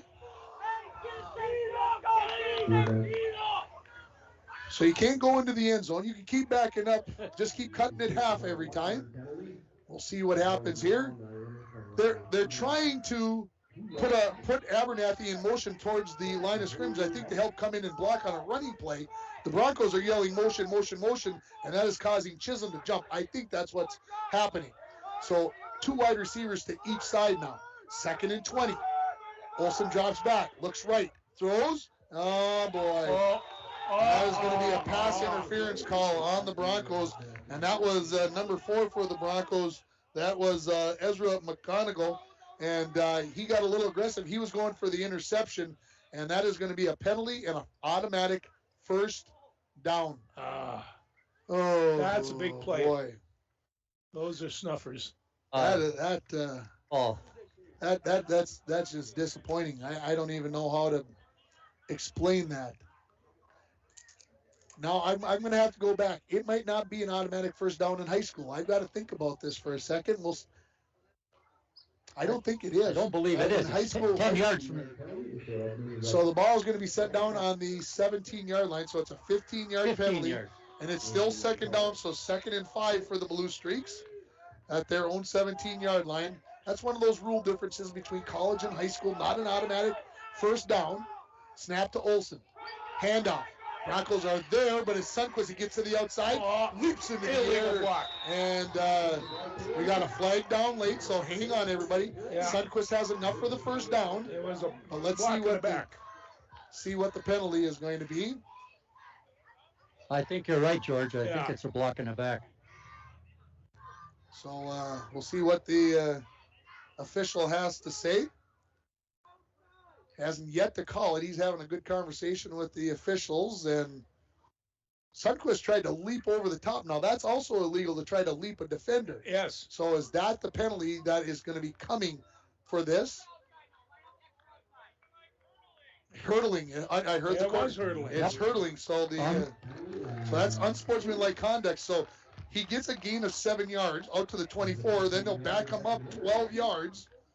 That'll put the ball back on the 12-yard line. Now, he had enough for the 1st down. Is it 1st down or does it stay 2nd down? There's the question. It's got to stay 2nd down. So 2nd down is what the down marker has. So this is going to make it 3rd. They're going to put the ball. Let's see, where did they put the ball down? They did mark it off They marked it off a full 15. That should have been half the distance to the goal. But the Broncos will take if it's going to be at the 10-yard line. That's okay. Yeah. I can't see where the ball is at yet. The referee's kind of standing over the top of it. Now they're going to have a conversation. This is what I believe they are discussing. Is it a first down? And then the penalty. 25. I think you're right, Ringer. That should be half the distance to the goal inside the 30. Yes, and then I believe that he had enough for the first down, so I believe the call is it's going to be 1st and 10 from that spot. But let's see. That's exactly. That's exactly. So that's the reason for the call. So they're going to put the ball back on the 9-yard line. They went 15 yards from the point of the fall, which I believe is wrong, but he had a first down. So that is the way it's going to be. It's going to be 1st and 10. I think they made the right call on that. Had enough for the first down. You could hear the explanation as Randy's microphone picked that up. They'll start the clock here. So after all is said and done here, folks, first down for Chisholm. 4:50 remaining in the third quarter. They lead at 27-16. It was 27-8 at the half. The Broncos just gave up a golden opportunity after an interception return that put the ball at the 20-yard line. The Broncos unable to take advantage.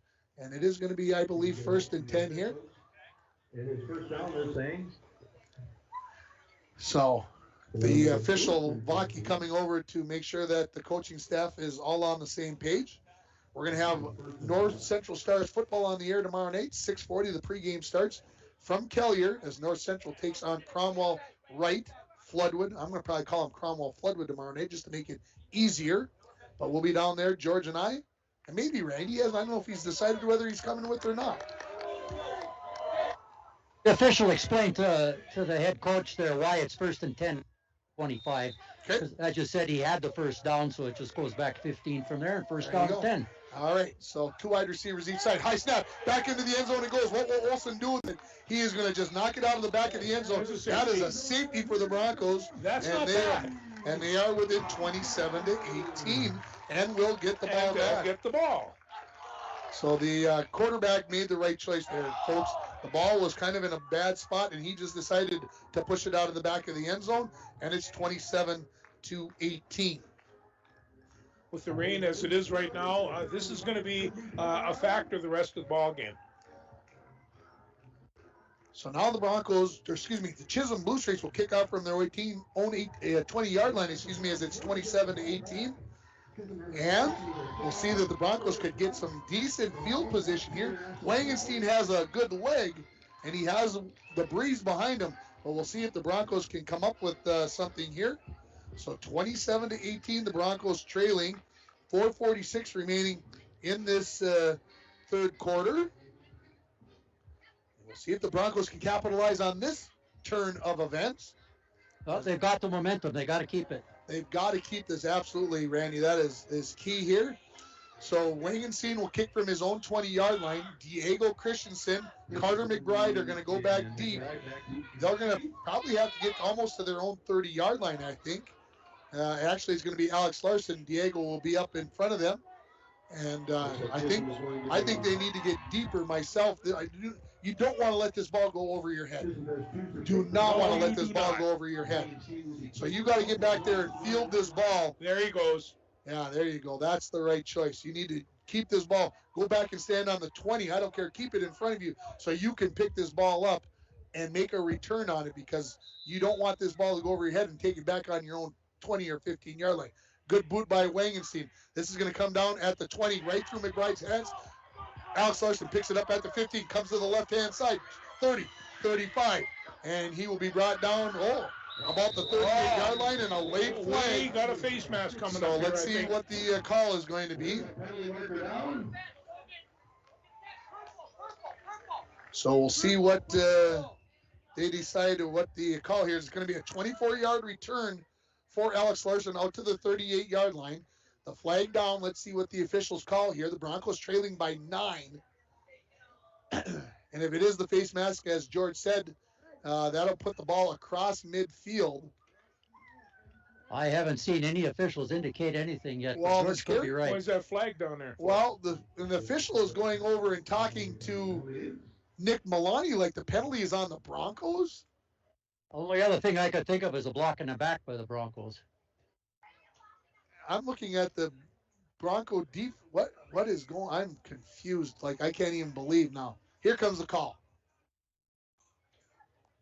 We got a clip on the Broncos. We got a block in the back, further back.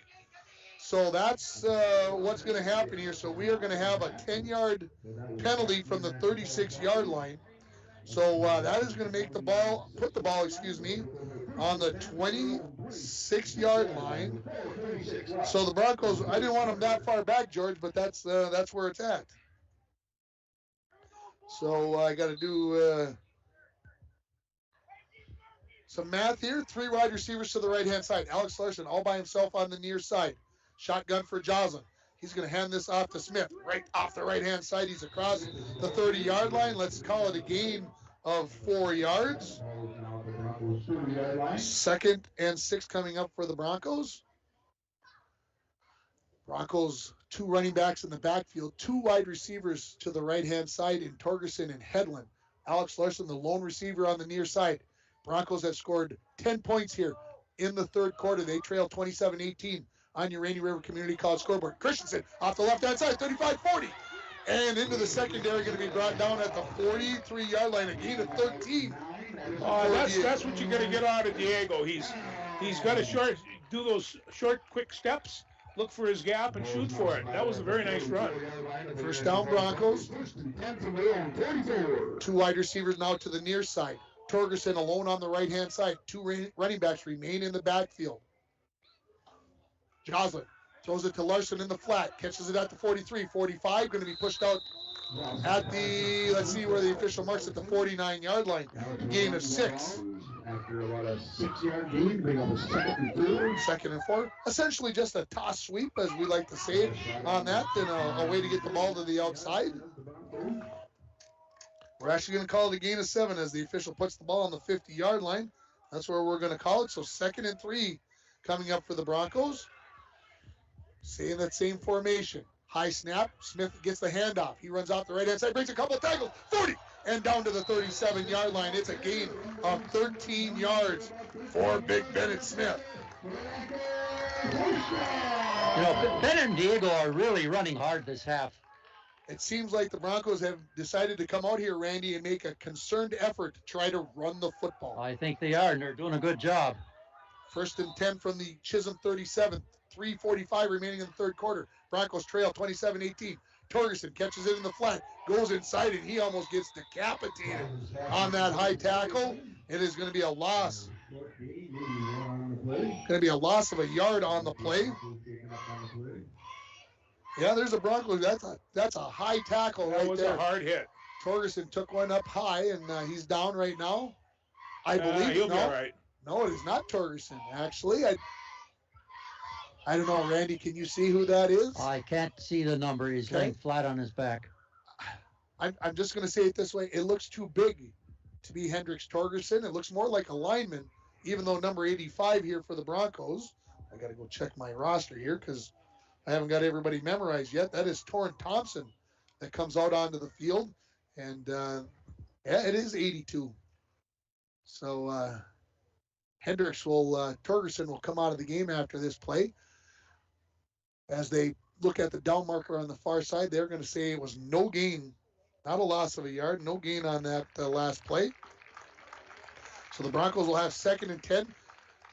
Torgerson is going to be able to walk off the field under his own power, which is a good sign, although he doesn't look like he's enjoying it too much, George. No, he took a hit there, and these up around the neck, and it wasn't a dirty hit, it was just a hard one. Probably going to have to go through the concussion protocol here, I would assume. Yeah. They're going to sit him down and have a little chat with him, make sure all the numbers jive. So the Broncos, 2 wide receivers to the far side, 1 to the near side, 2 running backs. Hand off to Smith again, right side 35. Puts his head down, and we got 2 flags, and we are going to get a tackling call on the Broncos as both Loveless and Brody Carlson ended up on the ground on top of somebody, and it's a holding call on the Falls. You don't want to do that, boys. No, there's ways of doing it, and there's ways of getting caught doing it, and they got caught. So it is going to be a 9-yard penalty, technically a 10-yard penalty here on the Broncos. So it's going to bring up 2nd and 20 for the Broncos. 2nd and 18 for the Broncos. from the 46-yard line. Same formation for the Broncos. 2nd and long. And the flag quickly to Hedlund. He's backing up, and it's an incomplete pass. It's probably better that he dropped that, George. Yeah, it was. You're going to throw that sideline pass on the short side of the field. That's nothing but trouble, and it can be a pick six real easy. Well, and he was going to lose 7 or 8 yards possibly on that play, as well as he was going to get run asunder on that play. Gophers leading 14-10 at the half. 3rd and 18 for the Broncos. Joslin drops back. He's looking for Larson on the slant. Throws it now. Cut! 35, 30, 25. Cut, and that touchdown. How about a first down is what I meant to say. Hey, did Cody Joslin look good on that throw? Oh, he looked very good. Nice sharp throw. Waited for Alex Larson to get into the hole in the defense, George. Yeah. How about a 21-yard gain? And the Broncos first down. That is a big play. That's a great throw by them. We were concerned about the receivers and how they can fill in, and they're doing just nicely. Bennett Smith tries to break this to the outside. He should have turned that one up. This is going to be no gain on the play for Bennett Smith. We have the advantage, Bennett, of being able to see from a pretty high angle where that hole is going to be. And so 2nd and 10 coming up here for the Broncos as just a bit of a loss there for Bennett Smith. But a half a yard. Under 2.5 now remaining in the third quarter. 27-18. The Broncos trail it here in the third quarter on your Rainy River Community College scoreboard. Smith in motion. Christensen right up the middle. 25. Facing the outside. 20. 15. Makes a move. 10. 5. And he's going to be tackled there. What a nice run by Diego Christensen. 2 nice runs on this drive, and Diego is in his groove right now. That's 21 yards on the gain. And the Broncos, 1st and goal at the 5-yard line. We lost our instant replay screen there.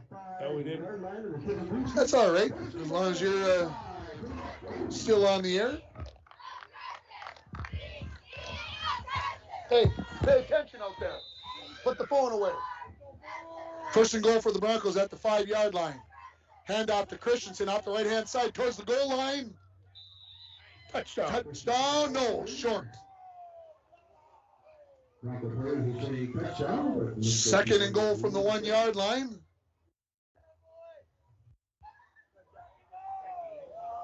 Broncos looking to get within possibly a point here with the touchdown and the 2-point conversion.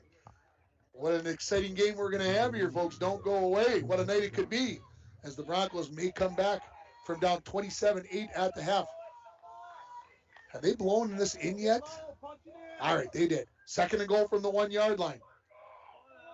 Joslin waits for the snap. He has it. Hands that out. No, he kept that, and the Chisholm Blue Streaks were all over that, George. That is number 72. That is Dylan Splinter, who comes up with a tackle in the backfield. That is going to be a 3-yard loss, for Joslin. Now, do you think they missed on the handoff, or do you think Joslin was going to keep whatever it is, I think that we should have wedged that sucker right up the middle. And that's old school right there, George. That's not modern football. Once in a while, you have to go to old school. 3rd and goal from the 4-yard line. Joslin, nobody home. Going to throw it? In and out of the hands of Bennett Smith. And the Broncos will have 4th and goal from the 4-yard line. Yeah, Jocelyn had to lay that one out there nice and soft, and he just a little bit too hard. Well, the Broncos had 1st and 10 from the 20-yard line on their previous possession. Got inside the 10-yard line, didn't score. Can they afford to do that again? I don't think so. They need to get this in here. I know there's still a quarter plus remaining with 48 seconds remaining in the third quarter, but you've got to capitalize here on this opportunity. Long look over at the sideline while the coaches are deciding the play. Now they're ready. 2 running backs in the backfield. 2 wide receivers to the right-hand side. Joslin, high snap. He's going to try to run it up the middle. He gets to the goal line, and the Broncos say touchdown. Now the officials say touchdown. Joslin in for his 2nd touchdown of the game, and the Broncos are within 27-24 on the Joslin 4-yard touchdown run. That was a good hard run by Cody. he needed to stick his head down, and he did. He did. You're right about that. I'm looking at we've got a replacement at the quarterback position, and he's doing well. Cody's made a lot of excellent decisions He tonight. really has. That's a 13-play drive, guys, and go 74 yards. I mean, that's a statement right there by the Broncos. Those are Bronco drives. And now we got an unsportsmanlike conduct penalty, I'm hearing from the official. Oh, and it's on Chisholm. So, guys, yeah, we want to enforce that on the kickoff. Yeah, that's the way we want to take care of that. So let's see what the Broncos can do on the extra point here from the 3-yard line. Penalty will be on the kickoff. Very good. Yeah, I'll be kicking off from the 45. So the Broncos now a chance to get within a point as they trail 27-24. They've scored all 16 points here in the third quarter to cut their deficit to 3. Torrin Thompson in for Hendricks Torgerson, who has not come back in the ball game. I think they've taken the helmet away from Hendricks. I don't think he's going to be coming back into this ball game. No. High snap, and let's see what Joslin decides to do. He picks it up, and then he's run under there, and the PAT is no good. And so it remains 27-24. Let's take a quick break here. Broncos trail by 3. You're listening to High School Football on K104, rjbroadcasting.com, and yourliveevent.com. If you're going It's the Chevy Open Road Sales event right now at Ekman GM of International Falls. Check this out. The new 2021 Chevrolet Silverado 1500 Crew Cab, Standard Box 4-wheel drive LT Boss, MSRP $57,500, sale price $54,000. Or this 2021 Chevy Silverado 1500 Crew Cab, Short Box 4-wheel drive LT Trail Boss, MSRP $54,705, sale price $51,205. Chevrolet, find new roads. Find out more at EkmanGM.com. Program that includes comprehensive rehabilitation for athletic injuries, post-surgical rehab, and return to sports guidance. Rainy Lake Medical Center's Advanced Concussion Management Program offers additional protection and peace of mind to athletes and parents. For more information, call Rainy Lake Medical Center Therapy and Wellness Department at 283-5420. Good luck, athletes, on a successful year from Rainy Lake Medical Center. Back at Sports Stadium, 45 seconds remaining in this third quarter. The Broncos trail at 27-24. If you stepped away, turn the Gopher football game on. Maybe you got them both on. Gophers down 17-14. Broncos are going to kick off from the 45-yard line here after the unsportsmanlike conduct penalty. And we'll see. It is going to be Bennett Smith who's going to kick off this time. So the Broncos keeping things interesting. For sure. They're deep into this game. Yeah. So we'll see what happens here. Jude Sundquist, the lone deep guy, he's standing right at his 5-yard line. Let's see what happens here. Smith's kick is in the air. It's going to be short. It's going to land at the 10. Sundquist picks it up at the 8. Straight up the middle. 20, 25, and he's going to be brought down there. And we'll see where they mark him. After the 37-yard kickout by Bennett Smith, Sundquist is going to bring it out to the 27-yard line, so a 19-yard return. And that's where Chisholm, who had a 19-point lead, now it's at 3, will start first and 10 from their own 27-yard line. Carter McBride did a real nice job breaking up that wedge and making the initial hit. 2 wide receivers to the near side, 2 to the far side, one of them being a wing. Dom Olsen stays in the shotgun here. 41 seconds remaining in the third quarter. Low snap, hand off to Fleming. Really nowhere to go. He is going to lose a couple of yards as the Broncos have gotten great penetration on that run up the middle, and it is Gavin Lovelace who comes up off the bottom of the pile. We'll call it a loss of 2, 2nd and 12, and I think that's going to be the last play of the third quarter, George. I see no reason for Chisholm to run a play. They're going to do it? No. Coach says, wait a minute, get back in the huddle. Let's take a break. We're headed for the fourth quarter, folks. Don't go away. Chisholm 27, International Falls 24. You're listening to High School Football on K104, rjbroadcasting.com, and you're watching it on yourliveevent.com. As the days get shorter, that means colder weather is on the way. Now is the time to start thinking about your propane essentials for the upcoming winter. Whether it be for your home, hunting shack, or fish house, Lakes Gas offers great pricing contract options with their pre-buy budget programs. Family owned and operated for over 60 years, Lakes Gas is among the largest providers in the Midwest. For prompt, dependable service, choose Lakes Gas Company. For more information on their available programs, contact Lakes Gas at 283-3035 or find them online at lakesgas.com. And we're back with breaking news. The new Coke Zero Sugar might be the best Coke ever. That's right, Jam. With an improved taste and 0 calories, make sure... Jam.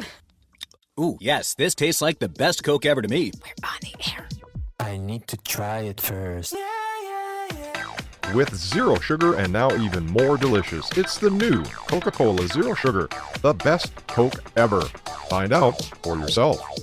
Back at Sports Stadium, I tried to get a text and 4 tweets out in that time. I couldn't do it in a minute. Just not enough time. Practice. I got to get worked up to it. Start of the fourth quarter here. Chisholm now going right to left across your radio dial. 12 minutes remaining in regulation here. The Chisholm Blue Streaks have 2nd and 12 from their own 25-yard line.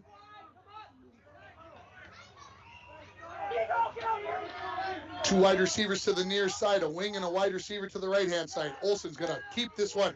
He's got some blockers out front, 35, 40. And he's going to be dragged down there right near the 40-yard line by, I believe, number 54, Cam Schultz. And that is going to be a gain of 13 on that play. No, pardon me. That is incorrect, folks. He's near the 35-yard line, not near the 40-yard line. I apologize. 8 yards is the gain. That'll bring up 3rd and 4 for the Blue Streaks from their own 34-yard line. Got my lines mixed up there. So big play here, folks. 3rd and 4, just underway here in the fourth quarter. Olsen handed off up the middle. The Broncos are right there to slam them down for a loss. And that is going to be number 66. Braden Skisted with the tackle for loss. I'll tell you, the front three right now are really doing the job. Between Braden and Big Kenyon, they're just clamping right down. Seth Lynch up in there, and they're playing the nose. There. So this is only the 2nd time in the game that Chisholm has had to punt, and the first time they punted was on the first series of the game, and the Broncos muffed that punt and turned it over, which resulted in a Blue Streak touchdown. So this punt will be kicked from just outside of the 20-yard line. The ball sits at the 32. Broncos look like they might be coming after this. They got a little pressure the last time. Oh, they did. They got it. They blocked it. They got it. And it's going to be right there, and I believe that it was number 4. I believe McGonigal or Lovelace that got them for the block punt. I think so, too. And so no return, and the Broncos are going to have 1st and 10 at the 23-yard line, I believe. Wow, George, is that a big? No, I'm looking at Mr. Olsen and yeah, I was either. I mean, these guys, Lovelace got a chunk of that. He had a great rush, and I don't know where McGonigal was, but he was sitting up in the middle, and Lovelace came from the side. And Randy, did you see who got a piece of that? I did not, but I think Lovelace is a good choice. Yeah. And I think Chisholm was wondering why they couldn't advance that. And if it was a block punt, you can't advance them off. No. So 1st and 10 for the Broncos. High snap, Joslin going to keep that, and wisely did so as he tried to give that to Smith. No, he did give it to Smith. I stand corrected. Wow. I didn't think he got it into his hands safely, but he did. It's going to be a gain of 5 yards for Smith. 2nd and 5 for the Broncos at the Blue Streak 18-yard line. 2 receivers to the near side, 2 running backs, 1 on each side of Joslin. Handoff to Christensen, left side, 15, 10, 5, and brought down at about the 4-yard line. That's going to be a gain of 14 yards. Right now, that offensive line is just pushing. They are taking control of that of the line of scrimmage big time. Way to give credit where credit is due, George. It's got to go with the lineman right now. Skipstead right out there is having himself a real fun time. So 1st and goal for the Broncos at the 4-yard line, looking to take their first lead of the ball game, guys. Keep the ball on the ground. Oh, yeah. Keep it on the ground, George says. Well, they're blocking well and they're running. They That's really running are. hard. You are correct. So 1st and goal now here. Snap to Jocelyn. Jocelyn going to be hit in the backfield. That play just took too long to develop. Chisholm was onto it, and they fumbled it, and it's turned over. Oh, my goodness. Oh, wow. Oh, my. 4th turnover of the game on the Broncos. This one inside of the 5-yard line. Oh, my. Oh, and hurt. They had all the momentum. Goodness gracious. So the ball just outside of the 5-yard line. Chisholm's going to take over. I did not see the ball come loose, but obviously it did. 2 wide receivers each side for Chisholm. 9:41 remaining in the 4th quarter. Chisholm leads at 27-24 on your Rainy River Community College scoreboard. Low snap back into the end zone. It could be another safety. It is. And he is going to go down. And this one is going to be by Gavin Levis.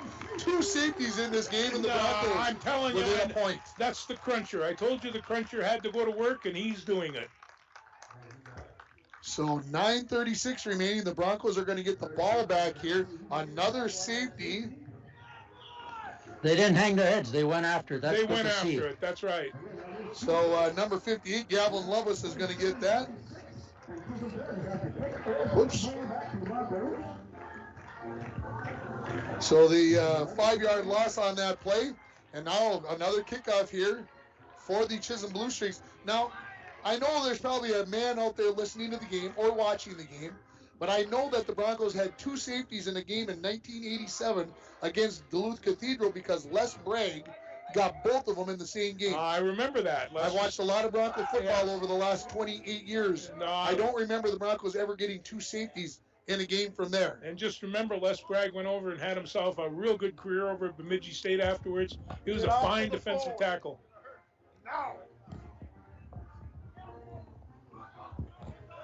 Ooh, 21-17. 21-17 Gophers, I'm being told. That's why. Ooh, give me tingles there, Dwayne. Give me tingles. Look at his jersey, huh? Nagriski on the back. So the Broncos will send McBride and Alex Larson deep. They'll be standing on their own 25-yard line. For the Blue Streaks, McBride with Alex Larson. Back deep. Well, the wind picked up a little bit for this kickoff. Let's see if they can get a good return. Wangenstein ready to kick it out from his own 20. Broncos down 27-26, 9.5 minutes remaining. McBride catches it at his own 23, straight up the middle of the field. Now heads to the left, 30, 35. Tried to get to the outside, cuts it back in. He gets out to the 37-yard line. It's going to be a 14-yard return after a 57-yard kick. And the Broncos will have 1st and 10 from their own 37-yard line. Wow. Broncos trail 27-8 at half. It's 27-26. The Broncos have the ball. And we'll see what happens here. The Broncos are going to go with 1 running back in the backfield, 2 wide receivers to each side. Larson and Greenlee to the left. We've got Headland and, not Torgerson anymore. That is Torn Thompson on the near side. Joslin takes the snap, looks left. Larson has it. He is going to catch that behind the line of scrimmage. He's actually going to lose, I believe, a yard on that play.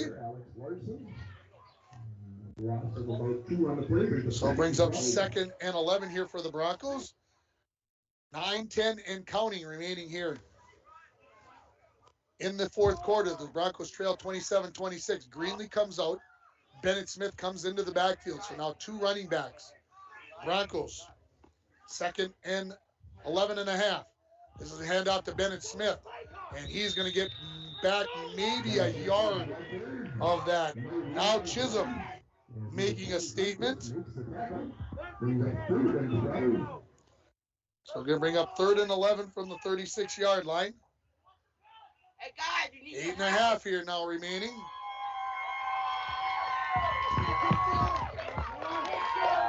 Joslin, team gets a sign from the sideline. Joslin looks left. Oh, hit Bennett Smith. He wasn't ready for that pass, and the Broncos are going to have to punt. Brings up fourth down. Fourth and 12 on their own 46-yard line. So 8:20 now remaining here in the ball game. Broncos trailing 27-26. They're going to have to boot this away. Jude Sundquist, I assume, going to go back. We haven't had a chance to say his name much, George. He hasn't touched the ball much here. He hasn't touched the ball much, but I'll tell you, anytime he does, you got to keep an eye on him. Bennett Smith standing on his own 25-yard line, ready to punt this one away. It's a fake! Right up the middle, and he is not going to get it. And the matter of fact, there's going to be no gain. And Seth Edestead, as the head coach, is like, what is going on? We did not call that play, is what it looks like he's saying to me. And Chisholm is going to get great field position as they're going to have it at the 37-yard line, 36-yard line. And Seth Edestead is incensed now. There was no reason to panic at this point in time. There's still plenty of game left. Do you think he did that himself? Do you think he saw something? Or I'm not sure. So here we go, folks. 8:15 now remaining. Chisholm in great field position at the Bronco 36.5-yard line.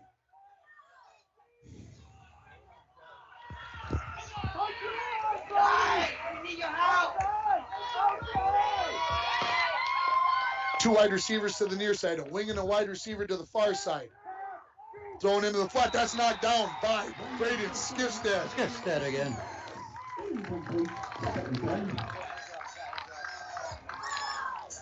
That is what you do as a defensive tackle end. You see that pass, you get your hands up, George. You get your hands up, and I'll tell you what, Braden's a good boy, and he's playing accordingly. 2nd and 10 coming up here for the Blue Streaks from the Bronco 37-yard line. Clock stops with 8:12 remaining in the second half. Yeah, I can say it that way. 4th quarter. Broncos made that change in the defense, as Randy Anderson, who's on the sideline, told us, and it has paid dividends with Alex Larson in the middle of the field. Chisholm with a little confusion here. They got players moving all around. Now they're ready. They got a couple of wings to the far side. Olsen drops back to pass. Heaves up the far side. This could be picked on. No. Sundquist goes up and he drops it. Wow. Randy, you said it right. You got to pick that. But Sundquist got a piece of that. Almost came down with it. Look, that was perfect timing on that. So back-to-back incomplete passes here for Chisholm. Makes it 3rd and 10 from the Bronco 37. Now, if you're Chisholm, if you don't get anything here on 4th and 10, do you punt it away or do you go for it? Is this 4-down territory? No. George says no. Oh, he punted. 2 wide receivers to the near side, 2 to the far side. Sundquist in the backfield. Olsen is going to roll out in front of him. Skifstead chasing down Olsen. He's not going to be able to trip him up. We got a flag down. And then coming in to finish him off is going to be McGonigal. Let's see what the flag is. Holding. Now, George, if you take the play, it's going to be 4th and 11 or 4th and 12. If you push him back, it's 3rd and 20. Do you decline the penalty? That's what I say. You got to decline it. Yeah. I don't think that's what. Let's see what's going to happen here. All right, It's going to be 4th and 13, or it's going to be 3rd and 20. And so Coach Edestead is going to hear what his options. He's got to decline this penalty. You got to take 4th and 13 versus 3rd and 20. Yes, you do. 4th. We want 4th. He asked his coaches, and that is what is going to be decided there. So a 3-yard loss is going to bring up 4th and 13. They are going to decline it. So, they're going to mark them with a 1-yard loss. So it's going to be 4th and 11 here. And Chisholm brings Wangenstein onto the field. They are going to punt this away. 7:58 remaining.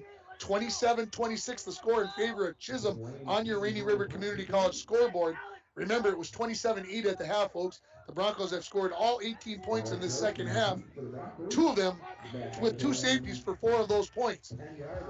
Standing back on the 10-yard line is Alex Larson. Wangenstein stands at his own 50-yard line, ready to punt this one away. Snap is good.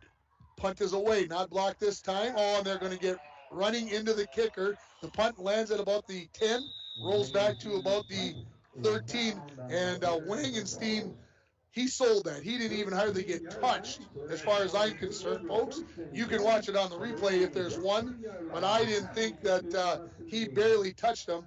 This can't be roughing the kicker. This could be running into the kicker, which is a 5-yard penalty. Then Chisholm's got to decide, do we want to take that penalty and repunt, or are you happy with that result? So we'll see the officials making sure that they've got things right.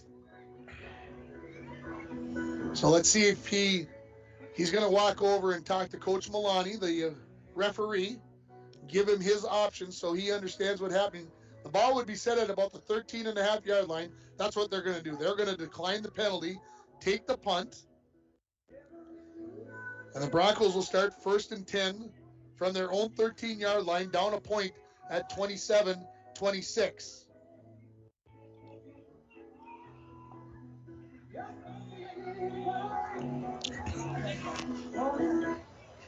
All right, Broncos take over. 1st and 10 for the Broncos, 13-yard line.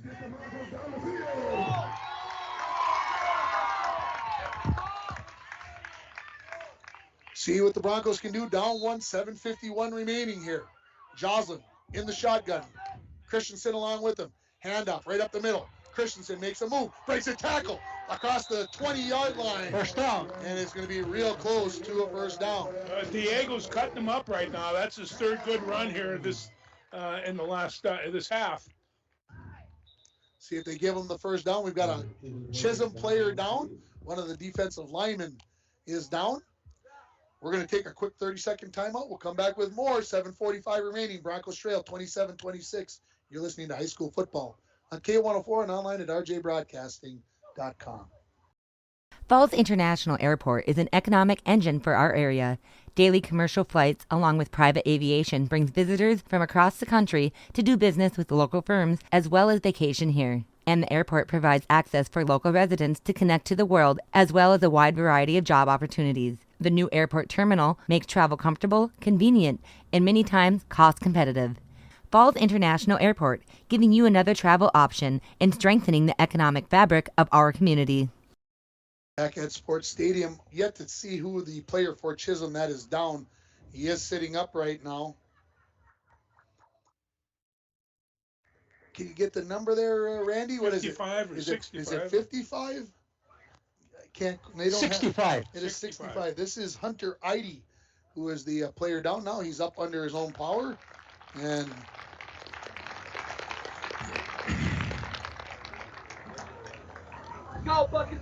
so here we go. Here, 7:45 remaining. The Broncos versus Chisholm here. 27-26. Broncos have 1st and 10 at their own 20-yard line. 3 wide receivers to the near side. Alex Larson all by himself on the left-hand side. Christensen in the backfield along with the shotgun quarterback Cody Joslin, who's playing with a bum ankle. Christensen up the middle into the linebacker level, and it looks like he's close to another first down. We'll give him 9 on the play.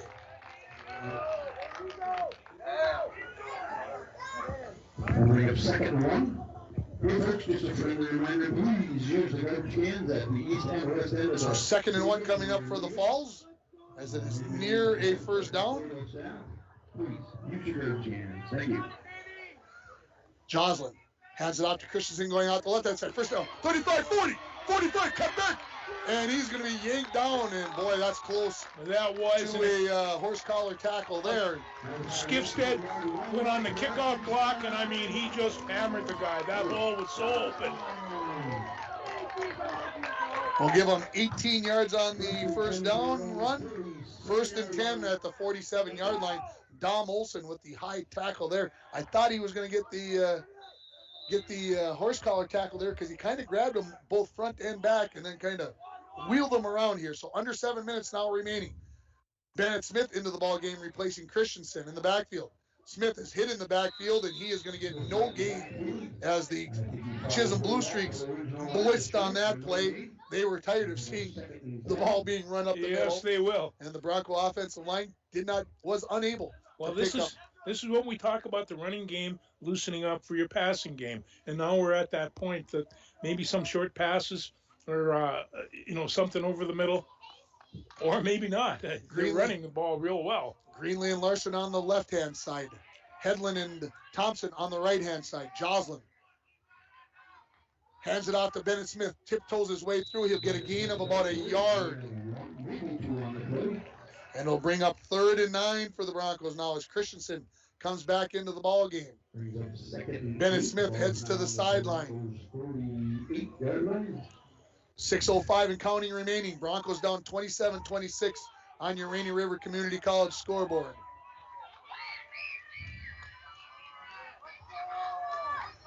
Team is looking over at the sideline, getting the play call on this crucial 3rd and 8.5 play for the Broncos. 2 wide receivers each side. Joslin drops into the flat. Christensen catches it there. Hit just as he catches it at the 49-yard line. A gain of 3 yards is going to bring up 4th and 6 for the Broncos from the Chisholm 49-yard line, and it's decision time. It is. Punt it away, or do you hang on to it? Randy, what do you think? I think they got to go. Got to go for it, huh? Oh. All right. There got 3 timeouts left yet, but I don't know if you want to give the ball back to Chisholm without trying it here. I'd be the one punting here, guys. That would be my call. But the Broncos are going to go for it. 4th and 6 from the Chisholm 49. Snap. Joslin rolls to his left. Throws in the flat. Larson, oh my gosh, Greenlee. They all saw Alex Larson. Greenlee wide open behind the defense. The play is going to be a loss of at least 2 yards. Nobody went with Greenlee. Nobody went with Greenlee. They saw it coming, and Greenlee comes over.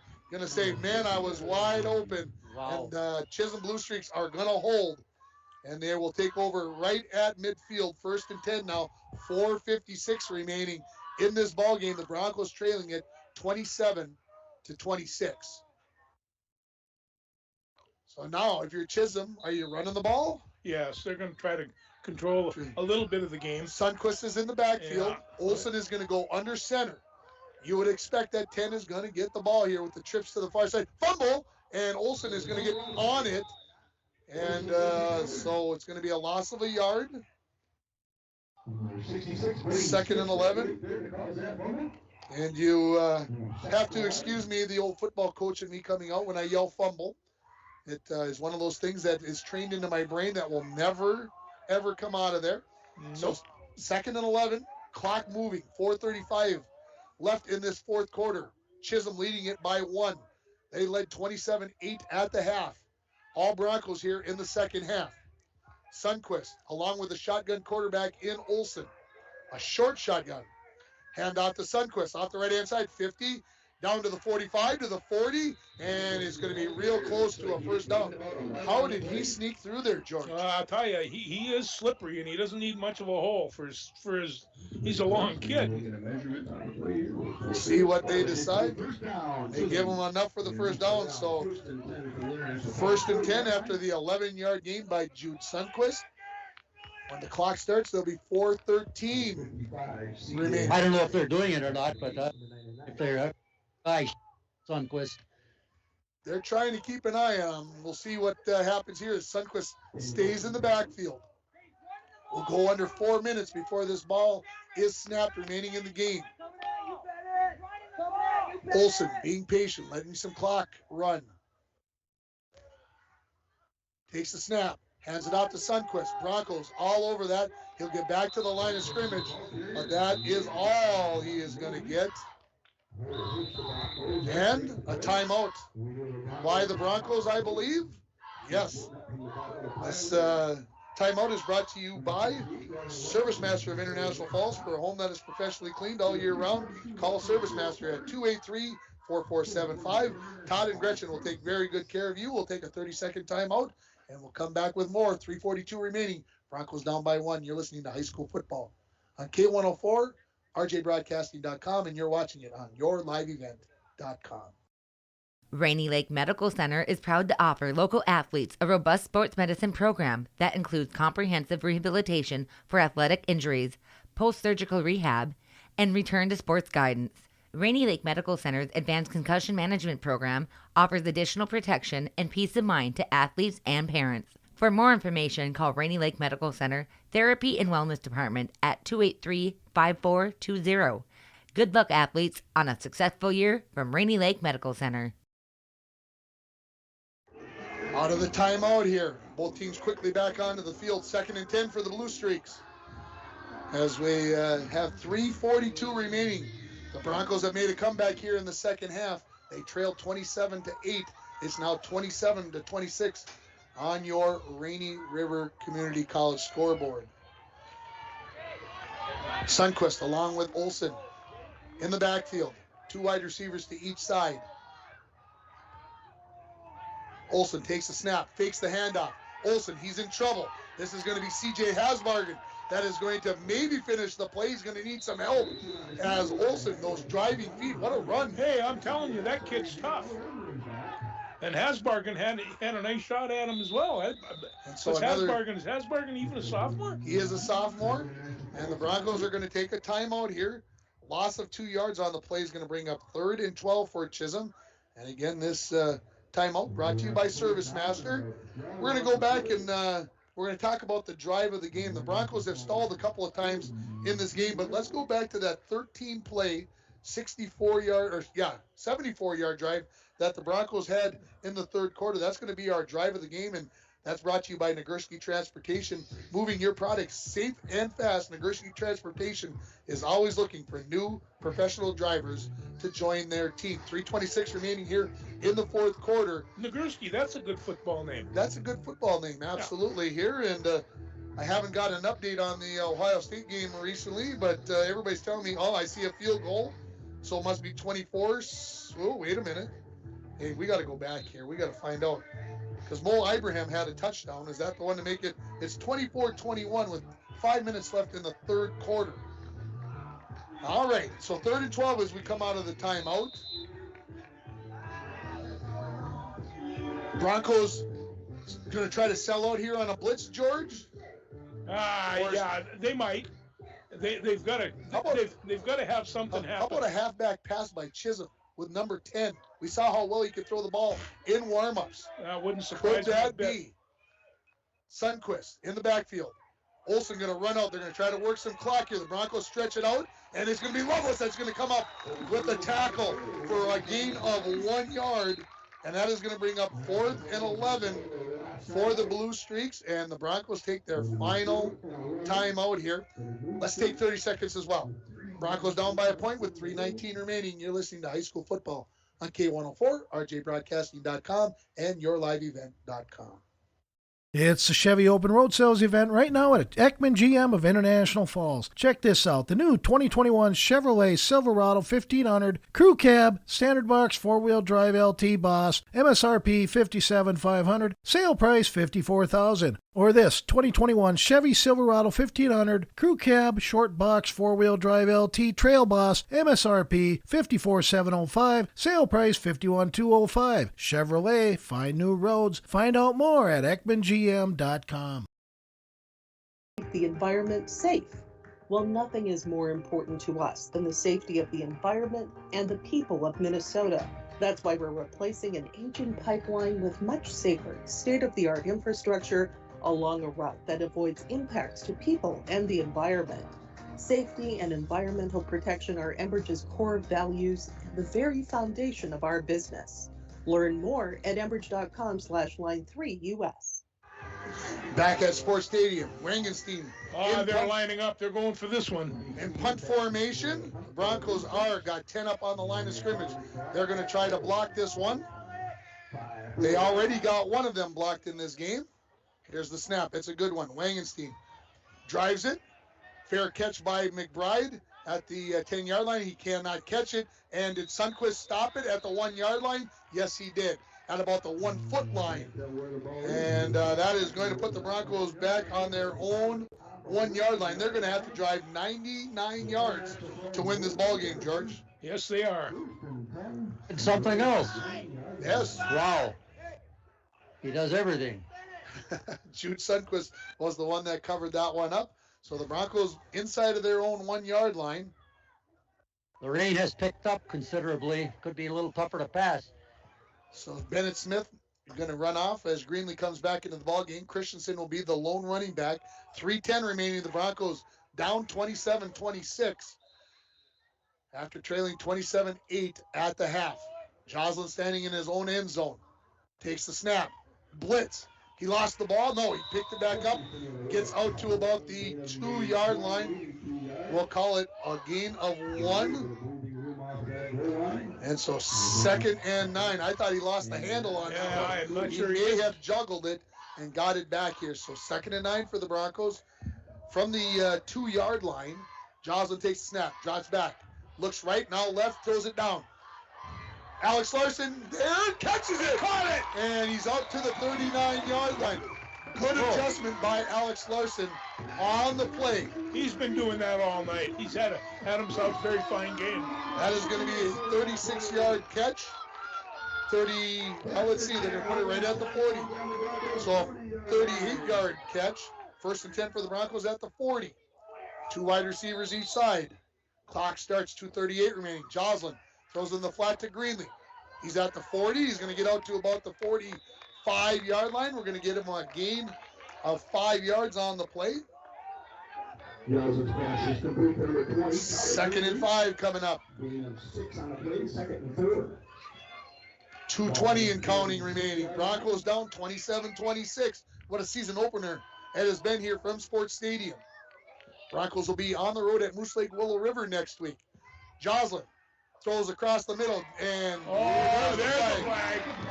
There's a flag. And Greenlee, just as that ball was about to get there, Wegner grabbed a hold of him and threw him down, and the back judge says that's a no-no. And so here comes the pass interference penalty on the Blue Streaks. So I believe 15. Well, they shouldn't be marking it off 15 from there, but we would take that because that'd give us 22 yards. They're going to give us a 15-yard penalty. So the Broncos will have it 1st and 10 at the Chisholm Blue Streak 39-yard line. 15-yard penalty. 2:04 and counting remaining. Joslin takes the snap. Rolls to his right. A little bit over the head of Torrin Thompson out here in the flat. So incomplete pass. Stops the clock with 1:56 remaining. I saw Mr. Headland deep and fairly open. He was doing all right. Chisholm has been jumping that short route. They've got to look. I think Joslin has got to make that adjustment. Yes. Greenlee was missed a little while ago, and I know it's easy for us to say up here, not in the heat of the game. 3 receivers to the near side. Larson, lone receiver on the far side. Snap. Joslin looked for Larson. Now throws it up along the near side. Headland there. Cannot come up with it. And getting there on the coverage was Dom Olsen. So back-to-back incomplete passes makes it 3rd and 10 here for the Falls with 1:50 remaining. Just through his hands, but he may have come down out of bounds. It was real close to the sideline. You're right, Randy. Yeah, Olsen really played that well, too. Coaches are going to say, all right, we're going to go 2 wide receivers to each side. Receivers are going to step in, go a little bit tighter here. Oh, they're going to get a penalty, legal procedure. No. Joslin under pressure. He's going to be sacked. Oh, no. And that is number 72 for the Chisholm Blue Streaks. That is Dylan Splinter. I had to double check. That is a 13-yard loss on the sack. And that is going to bring up 4th and 23 for the Broncos. And it's easy to say up here, folks, but you cannot take a sack on 3rd and 10. Splinter's had a dandy game for Chisholm. He sure has. So now the Broncos with their backs against the wall, clock running. No timeouts remaining. Joslin going to get a talk to here from Seth Ediston. He jogs out onto the field. Signals called. 1:07 and running here. 51 yards away from a game winner here for the Broncos. Joslin takes the snap. Drops back. Looks for Larson. He's open. Greenlee open. No! Abernathy jumps in front of that. Comes up with the interception on the play. Hit 3rd interception by Joslin in this game. And that is going to do the ball game, folks, as the Broncos are going to make a tremendous comeback. But unless there's no fumble here, the Chisholm Blue Streaks only have to snap it twice. Yep. And take a knee. And Chisholm actually is going to take a timeout here to discuss things. But, George, what a comeback. And it's a shame that the Broncos actually had the ball inside the 10-yard line twice in the second half and didn't score on those 2 opportunities. Well, it is, and you know, I have to take a look at who played well, and all 3 of the Bronco captains really put out. Braden Skifstead and Gavin Lovelace and Diego Christensen, they really kind of pulled through for their team, but they had a lot of good supportive roles. I'm looking at Alex Larson and Ryan Hedlund. Some of the rest of these guys, they played a great game. This is a pretty good team. So as we come out of the timeout here, 55 seconds remaining, Chisholm will get into their victory formation. And again, all they really have to do is kneel on it. They will probably have to snap it only twice with the way things usually go with the 40-second clock. They'll only have to do that twice now in high school football. So they get up in behind Dom Olson, the quarterback, who is takes the snap. Ooh, that was a little funky. That didn't work out right, but they do snap it, and so we'll see what happens here. I think they took one, and they'll take another, and then if they can complete this one, this will end the game right here. Chisholm ready to snap it, and the Broncos trying to get in there, and they do take the snap, and that is going to be the ball game, as Chisholm is going to win their season opener and break a long losing streak for the Blue Streaks, as they are going to win this game 27-26. We'll take a break. We'll come back with the post-game show and a post-game interview. You're listening to Bronco Football on K104 and RJBroadcasting.com, and you're watching on YourLiveEvent.com. At Packaging Corporation of America, we're proud to sustainably manufacture America's top-selling brand of paper right here at our International Falls Mill. PCA is committed to U.S. manufacturing, environmental excellence, and providing great support to the many events that make our community unique, including the International Falls Bass Championship. At Packaging Corporation of America, we make more than paper. We make a difference.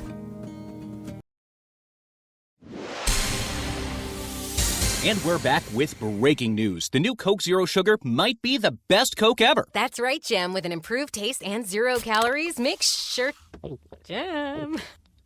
Ooh, yes, this tastes like the best Coke ever to me. We're on the air. I need to try it first.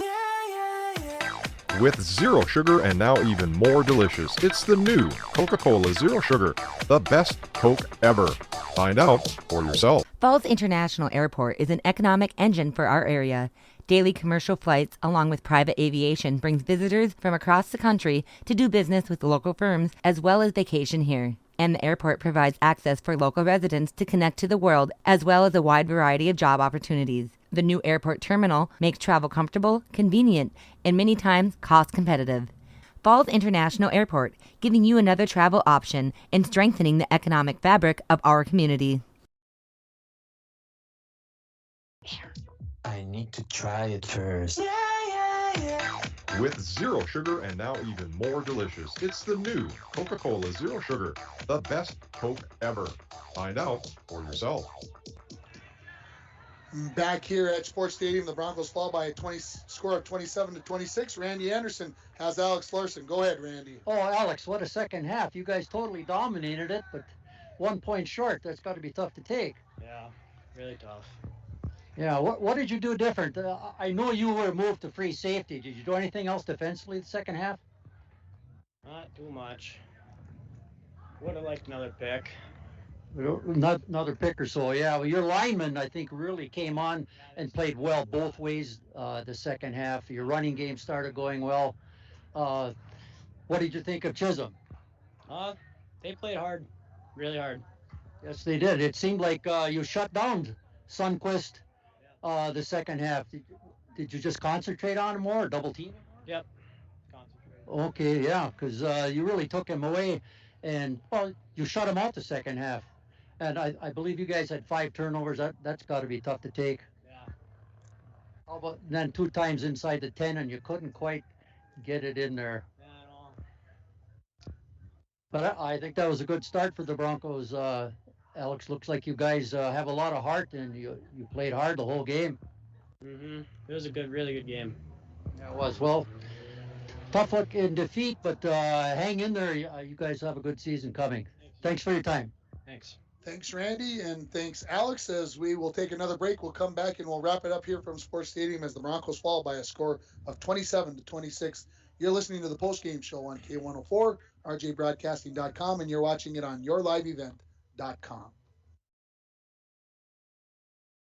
It's the Chevy Open Road Sales event right now at Ekman GM of International Falls. Check this out. The new 2021 Chevrolet Silverado 1500 Crew Cab, Standard Box 4-wheel drive LT Boss, MSRP $57,500, sale price $54,000. Or this 2021 Chevy Silverado 1500 Crew Cab, Short Box 4-wheel drive LT Trail Boss, MSRP $54,705, sale price $51,205. Chevrolet, find new roads. Find out more at EkmanGM.com. As the days get shorter, that means colder weather is on the way. Now is the time to start thinking about your propane essentials for the upcoming winter. Whether it be for your home, hunting shack, or fish house, Lakes Gas offers great pricing contract options with their pre-buy budget programs. Family owned and operated for over 60 years, Lakes Gas is among the largest providers in the Midwest. For prompt, dependable service, choose Lakes Gas Company. For more information on their available programs, contact Lakes Gas at 283-3035 or find them online at lakesgas.com.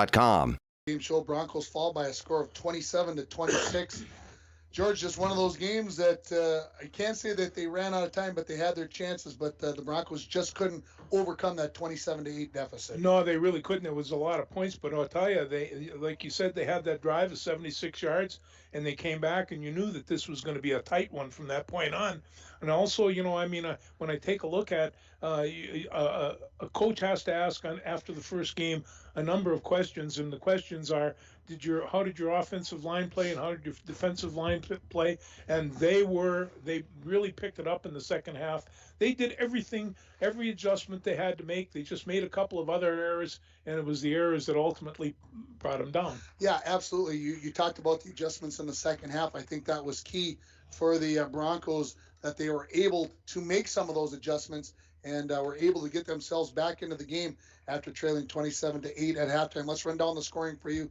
Chisholm started it off, minute 38 into the game. They got a touchdown pass to July Abernathy of 35 yards. The kick was missed, and it was 6-0 in favor of Chisholm. Joslin came back on the next drive. The Broncos went 9 plays, 80 yards. Joslin went the last 6 to put the game at 6-6. He then passed to Bennett Smith to make it 8-6 in favor of the Broncos. Jude Sundquist would rear his head. He goes 49 yards on a running play. The extra point was good by Wangenstein, and it was 13-8 after a quarter. Chisholm scored the only 2 touchdowns of the second quarter. Jude Sundquist from 3 yards out. The kick was good, and then Olsen threw it to Sundquist for a 15-yard pass, and kick was also good. 27-8 half. Sundquist had 3 touchdowns in the first half. He was the driving force. It was all Broncos in the second half, as they were the only team to score on the opening drive. Joslin threw a 25-yard touchdown pass to Alex Larson. Joslin put the 2-point conversion in, and it was 27-16. The Broncos then got a safety as Chisholm snapped the ball into the back of the end zone. The quarterback, Dom Olsen, pushed it out of the end zone, and it was 27-18. Just moments later, the Broncos would drive 13 plays, 74 yards. Joslin would put his second touchdown run of the game on the board. The Broncos missed the 2-point conversion, and it was 27-24. And I hear you over here, Randy, saying, "Ooh, that one hurt." That could have been the difference in the ball game. And then Gavin Loveless comes up with a safety with 9:36 remaining in the fourth quarter. That made it 27-26. That was all the closer the Broncos would get. And the final score, Chisholm 27, International Falls 26. A tough loss here, but a game that the Broncos can grow from. And now they're going to go on the road next week to Willow River, where they will take on the Rebels of Moose Lake Willow River. And that will be a tough contest, George. Yeah, it will, and it's a long ride, too. But it is a long ride. You know, I'll tell you, we'll get that team early in the season is going to be just fine. The second half of this Bronco season is going to be where they'll pick up their games, and you'll see how good of a team they can be. The schedule just doesn't work well for them the first part, although this Chisholm team, that was a great matchup. This is a great opening game. I didn't look at how long the losing streak was for Chisholm. I know they lost their 5 games that they played last year, but a big win for them, a great start to the season. Yeah. 27-26. They play Northwoods next week. As I mentioned, the Broncos go on the road to Moose Lake, Willow River. Final thoughts, Randy?